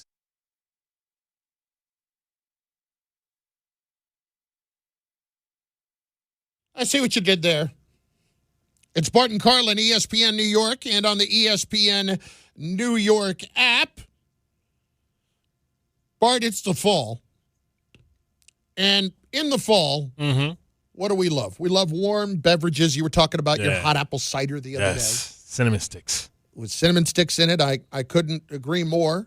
But my number one, and it's not close, when it comes to the fall, the crisp air, got to be some hot chocolate. Got to be some hot chocolate. 99% pure cocoa, baby. So this week, Bart, we go to the place that is apparently now the home of New York City's best hot chocolate for Carlin's Corner Table. I had some bacon. Chris Carlin likes food. There's not much of a better smell in the world than Cinnabon. Chris Carlin has opinions on food. You call yourselves the Burger King, you're a disgrace. It's Carlin's Corner Table. I used to go to the Fudge Factory in Baltimore all the time. Yo, that's where Drew Hill came from. Cisco and Willie, that's where they came from. They used to make chocolate in the Fudge Factory. I like fudge. It was like, I guess. I remember one of the songs. You say, what could make you feel this way? My fudge, my fudge. Like, that was one of the originals. I believe it was. Bart, listen, everybody says they have the best everything now, right? Mm-hmm. Everybody's trying to claim this in all the viral food age and all that. But the hot chocolate thing, I wanted to mix up a little bit this week. We didn't have to go burger this week. We didn't need to go anything else, no pizza.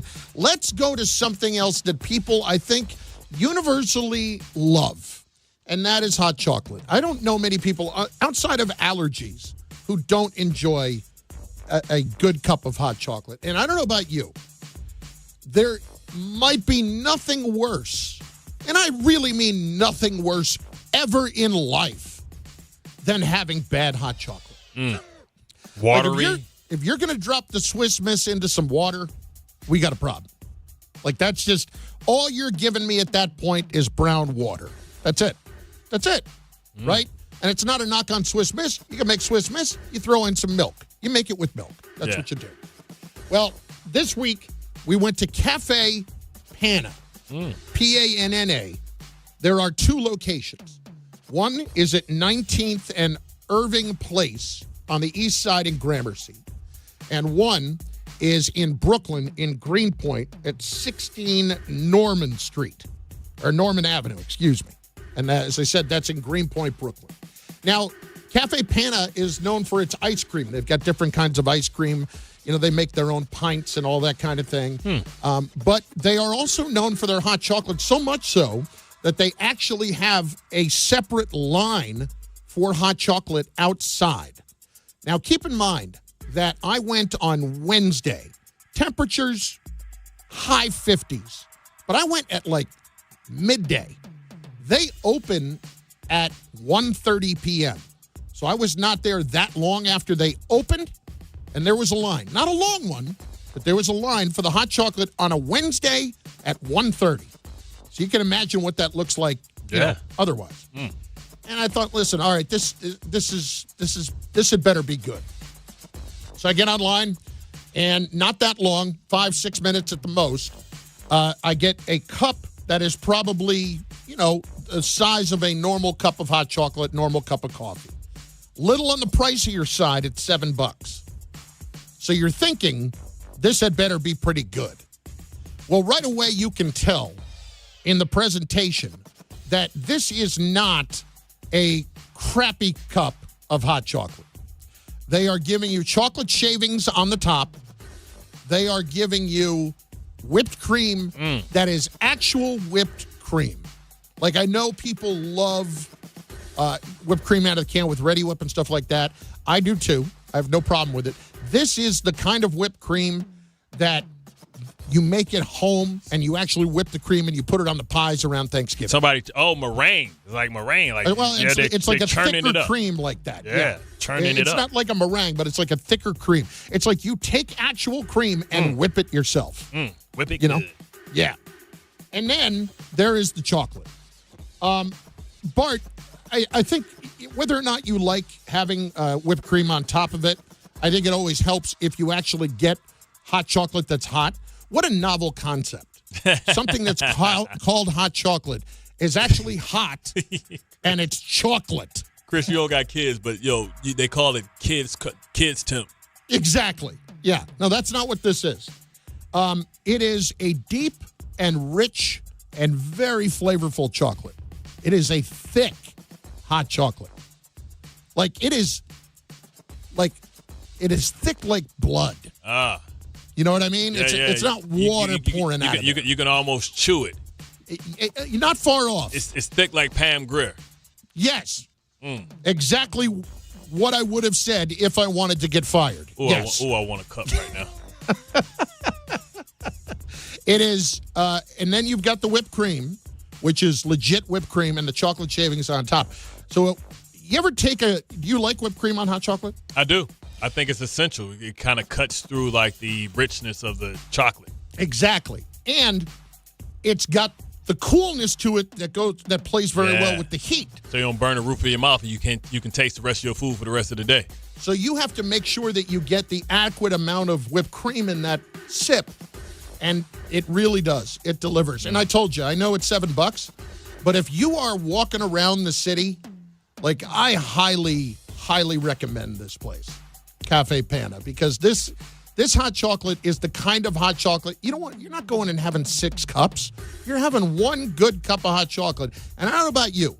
Give me one good cup of hot chocolate versus, like 4 crappy ones. That watered down stuff that you get like when you playing at the football game, they got the chicken broth inside the container. It's just like some watered down stuff. I just need it to heat my body up, not to enjoy. Exactly. You're gonna enjoy this. And the shade, they got shavings of chocolate on top of the whipped cream, like they came to your plate and gave you some truffles. Yep, exactly. And they delivered. Because it's a little pricey, we're going 4.5 Carlins out of 5. But that's the only reason that we're holding it back. $7 is pricey. Have you went to the movies? For a regular sized hot chocolate? Regular size. Okay, I thought it was it's not like a jumbo. Okay, it's regular sized hot chocolate. It's like the little styrofoam cup you get?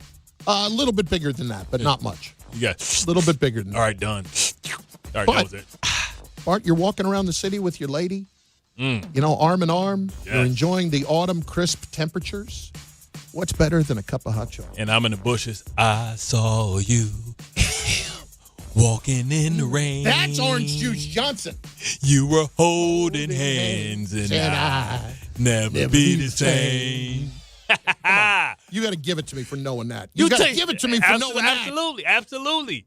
Orange Juice Johnson. You don't take that man to the place we go to get our ice cream? You put a peppermint in it. You know I like the peppermint. That's my straw, and I drink it out of the straw like the peppermint. Why? I love you. Well, that would be harsh. If you saw your significant other walking around the city with somebody else drinking hot chocolate, that means they in love. That's yeah. There's something there. When they say they mean nothing. Yeah, no. He got to go. Mean something. He got to go. All right, that is this week's Carlin's Corner Table. It is Cafe Pana, P-A-N-N-A, for the hot chocolate. It was really, really, really good. Again, 2 locations in the city, 19th and Irving Place, and then over in Brooklyn at 16 Norman Avenue. Cafe with 2 Fs, Pana with 2 Ns.com. You can check it out at Bart Carlin on Instagram, at That Guy Carlin on Instagram, and, of course, over on TikTok at That Guy Carlin as well. ESPN Radio. It's all there. You need to see it. You won't be disappointed. Bart Carlin, picks coming up in just moments. Want to remind you that game time is Tully time, my friends. So, with that in mind, we tell you that game time is brought to you by Tullamore Dew Irish Whiskey. Because when it is game time, it is Tully time.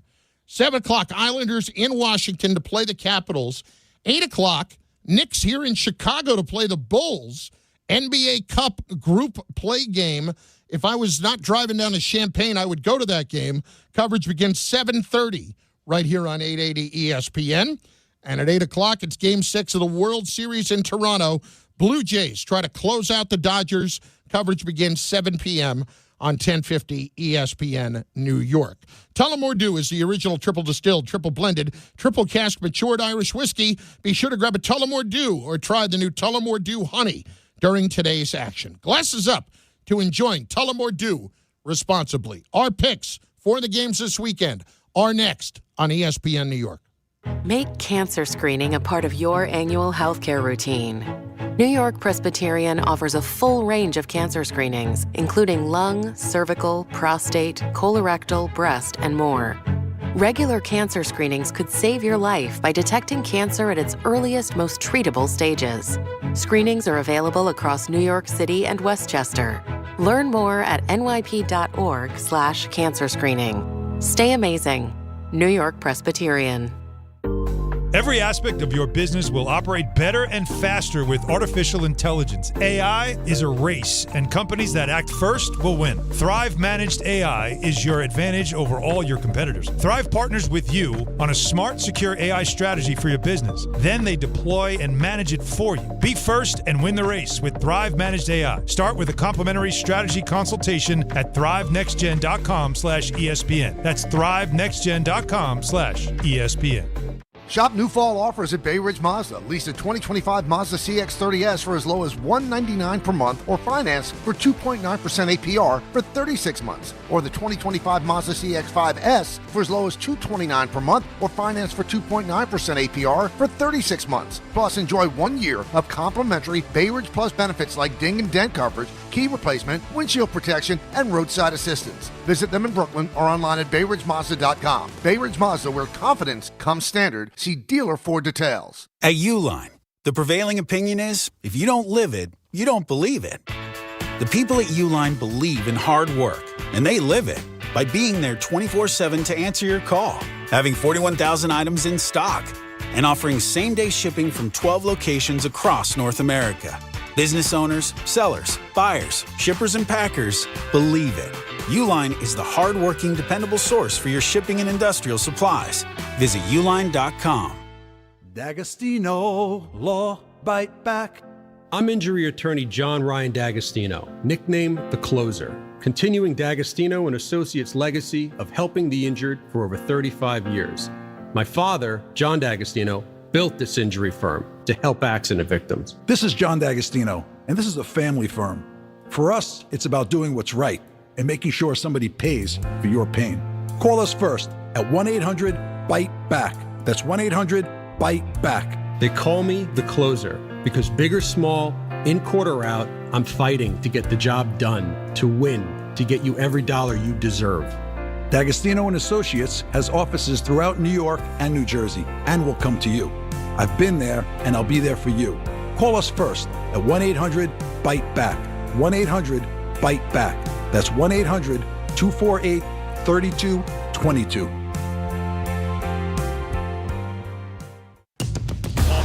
To the net. Score! The New York Islanders are back in action with a brand new theme night schedule you won't want to miss. Bring your friends out for the holidays and take home a custom holiday replica jersey or arrive early for special bobblehead giveaway nights for Matt Barzell and Bo Horvat. Barzell for Horvat. Score! Explore the full theme night schedule at NewYorkIslanders.com.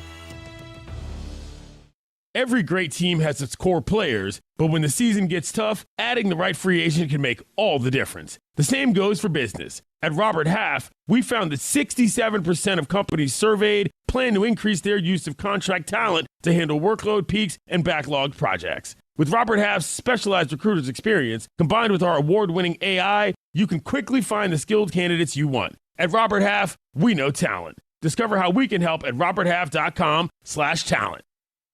Coach Saban here, and let me tell you, every second matters. Preparation is everything, and that's why I trust Kidde Smoke Alarms. And as North America's #1 home fire safety brand, they're built to respond over 25% faster to smoke detection. Kidde helps protect what matters the most. Find it at the Home Depot. How doers get more done. #1 claim based on total household installations as of December 2023. 29% faster average smoke detection based on internal testing of smoldering wood fires for Kidde 9th edition versus leading competitor 8th edition products. You live for this. The wins, the losses, the slam dunks, and the buzzer beaters. The dream that this is your team's year. Hope, it's what keeps you coming back. So you represent with anticipation and with pride. Because when everything's on the line, your support means everything. That's why the NBA Store is here to support you. Check out the largest selection of official NBA gear at NBAstore.com. A Fanatics experience.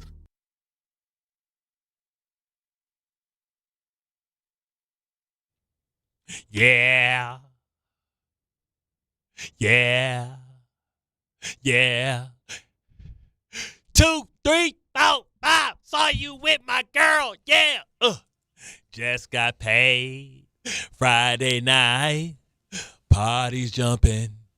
Feel alright. Booty shaking. dancing to the beat. Oh, yeah. Oh, just got paid Friday night. Party's jumping. Feel all right. Booty shaking. You can't dance not to the feel beat. good when you hear that. Yes, and I'm trying to get the hell up out of here, Carlin, because I see all these barricades around and all these people about to come out and act a damn fool. About to have the biggest Halloween parade, girls and little stuff and dudes and little stuff. Stuff leaking out everywhere, oozing out. Everybody got skimpy clothes on. I don't want to say it. All right, let's do it. Picks then. How about it? Let's roll. All right, Bart, last week we both went 2-1. You had the Jets. God bless you. Plus, you had Philadelphia and you had the Pittsburgh Steelers. So you went 2-1 there. I went 2-1 because I had Philadelphia and the Packers, but I also had Cincinnati. You are right now at 500, 12-12. Mama, I made it.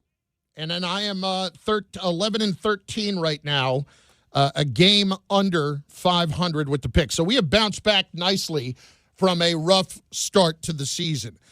Game 1, 49ers, Giants at MetLife. San Francisco, 2.5-point favorites over the Giants. What do you got? Yeah, I just think McCaffrey and friends, Kittle, a dynamic tight end is just be a little bit too much for the Giants. I think Dart, has to respect of Robert Saleh. You heard him because they don't have a pass rush. But, they're making things work. They're still a spunky group that's going to bring a lot of energy. Let's see who provides the energy now that Scatterbull's injured. Who fills that role from a leadership standpoint? I'm with you. Personally, I'm going to take San Francisco here. I have trouble believing them. The Giants are giving up over 5 yards a carry. Like, how are they going to be able to stop Christian McCaffrey, especially running outside? And he's more crazy actually receiving this year than he is running the ball. Yeah, I don't love this all the way around for the Giants. And I know all of the lovely words that Robert Saleh had for the quarterback for Jaxson Dart now, but trust me when I tell you, Saleh will have something ready to go for Dart on Sunday. I think this could be a rookie performance type game for Dart, so I will take San Francisco as well, minus the 2.5. Game number 2, Bart, Vikings-Lions. The Lions are 9.5-point favorites over the Minnesota Vikings. Now, the reason we bring this game up is because it is an NFC North game, and we understand what's going on at quarterback for Minnesota, but 9.5 points is an awful lot for an NFC North division game. What do you got? Yeah, J.J. McCarthy coming back off an injury, but, with him coming back, they still aren't bringing back some of those injured linemen. I think that's, Aiden Hutchins just got the bag at $45 million per. I think that, the Lions are ready to hunt. I think they're seeing that, they got to keep pace with Green Bay to try and be able to try and win this division. To do that, they got to take care of business within the division with an opponent that is good. But remember, it was last year that this Lions team, I know they have a different defense coordinator that exposed the protections of Minnesota. Same scheme, and they took advantage of Brian Flores as well. So let's see if they've learned and these new coordinators can keep up the same things that the old coordinators have as far as having a great game plan against the type of defense and offense that Minnesota brings. Yeah, I don't have any faith in what's going on in Minnesota right now. Now, you'll remember at the beginning of the year, one of my bold predictions was that all 4 teams out of the NFC North were going to make the playoffs. It's not looking great. It's not looking great right now. Yeah, your Bears bringing up the rear. Not great.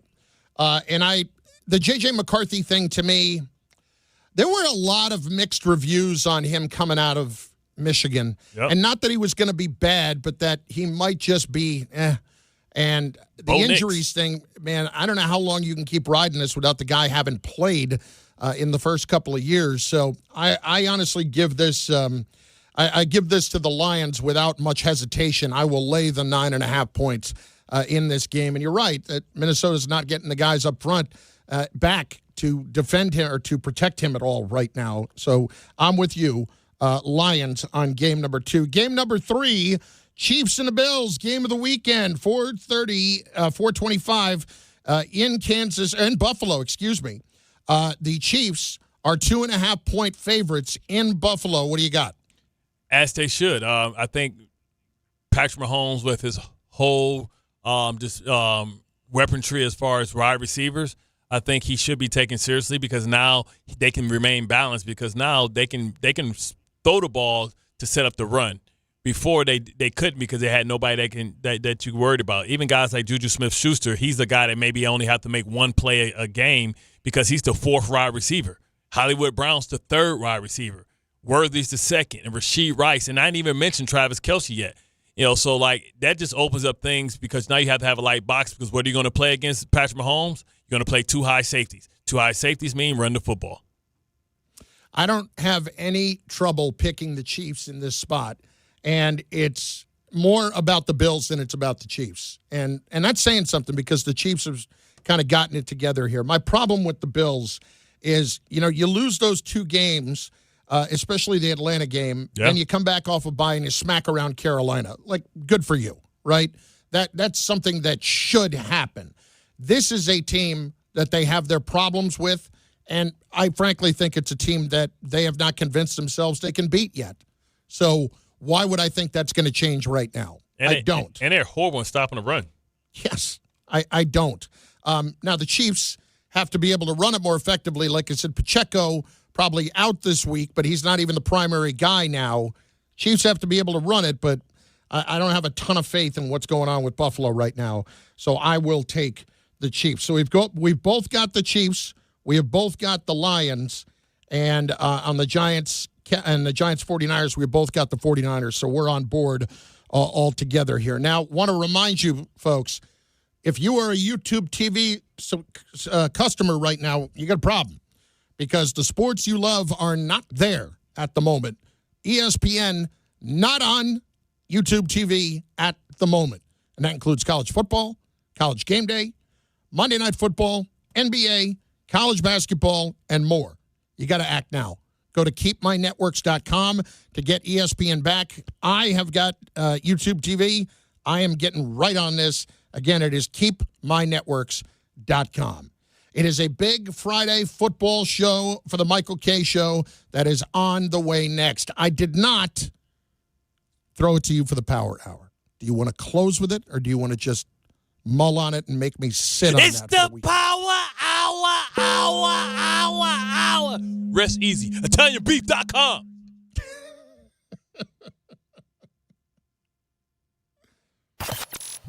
Are you ready for some big winners? Oklahoma travels to Tennessee, plus Vanderbilt takes on Arch Manning in Texas, and USC travels to Lincoln to face Nebraska. Who is on upset alert? Join one of the nation's top sports betting analysts, Joe Wiz, on the Fine Line Saturday at 8 a.m. In the NFL, it's the game of the year when KC travels to Buffalo. Plus, the Wiz talks basketball, hockey, soccer, and horse racing from Del Mar for the Breeders' Cup. Follow the Wiz on Instagram at Joe Wiz Sports. It's the best bet in town. The Fine Line with the Wiz Saturday at 8 a.m.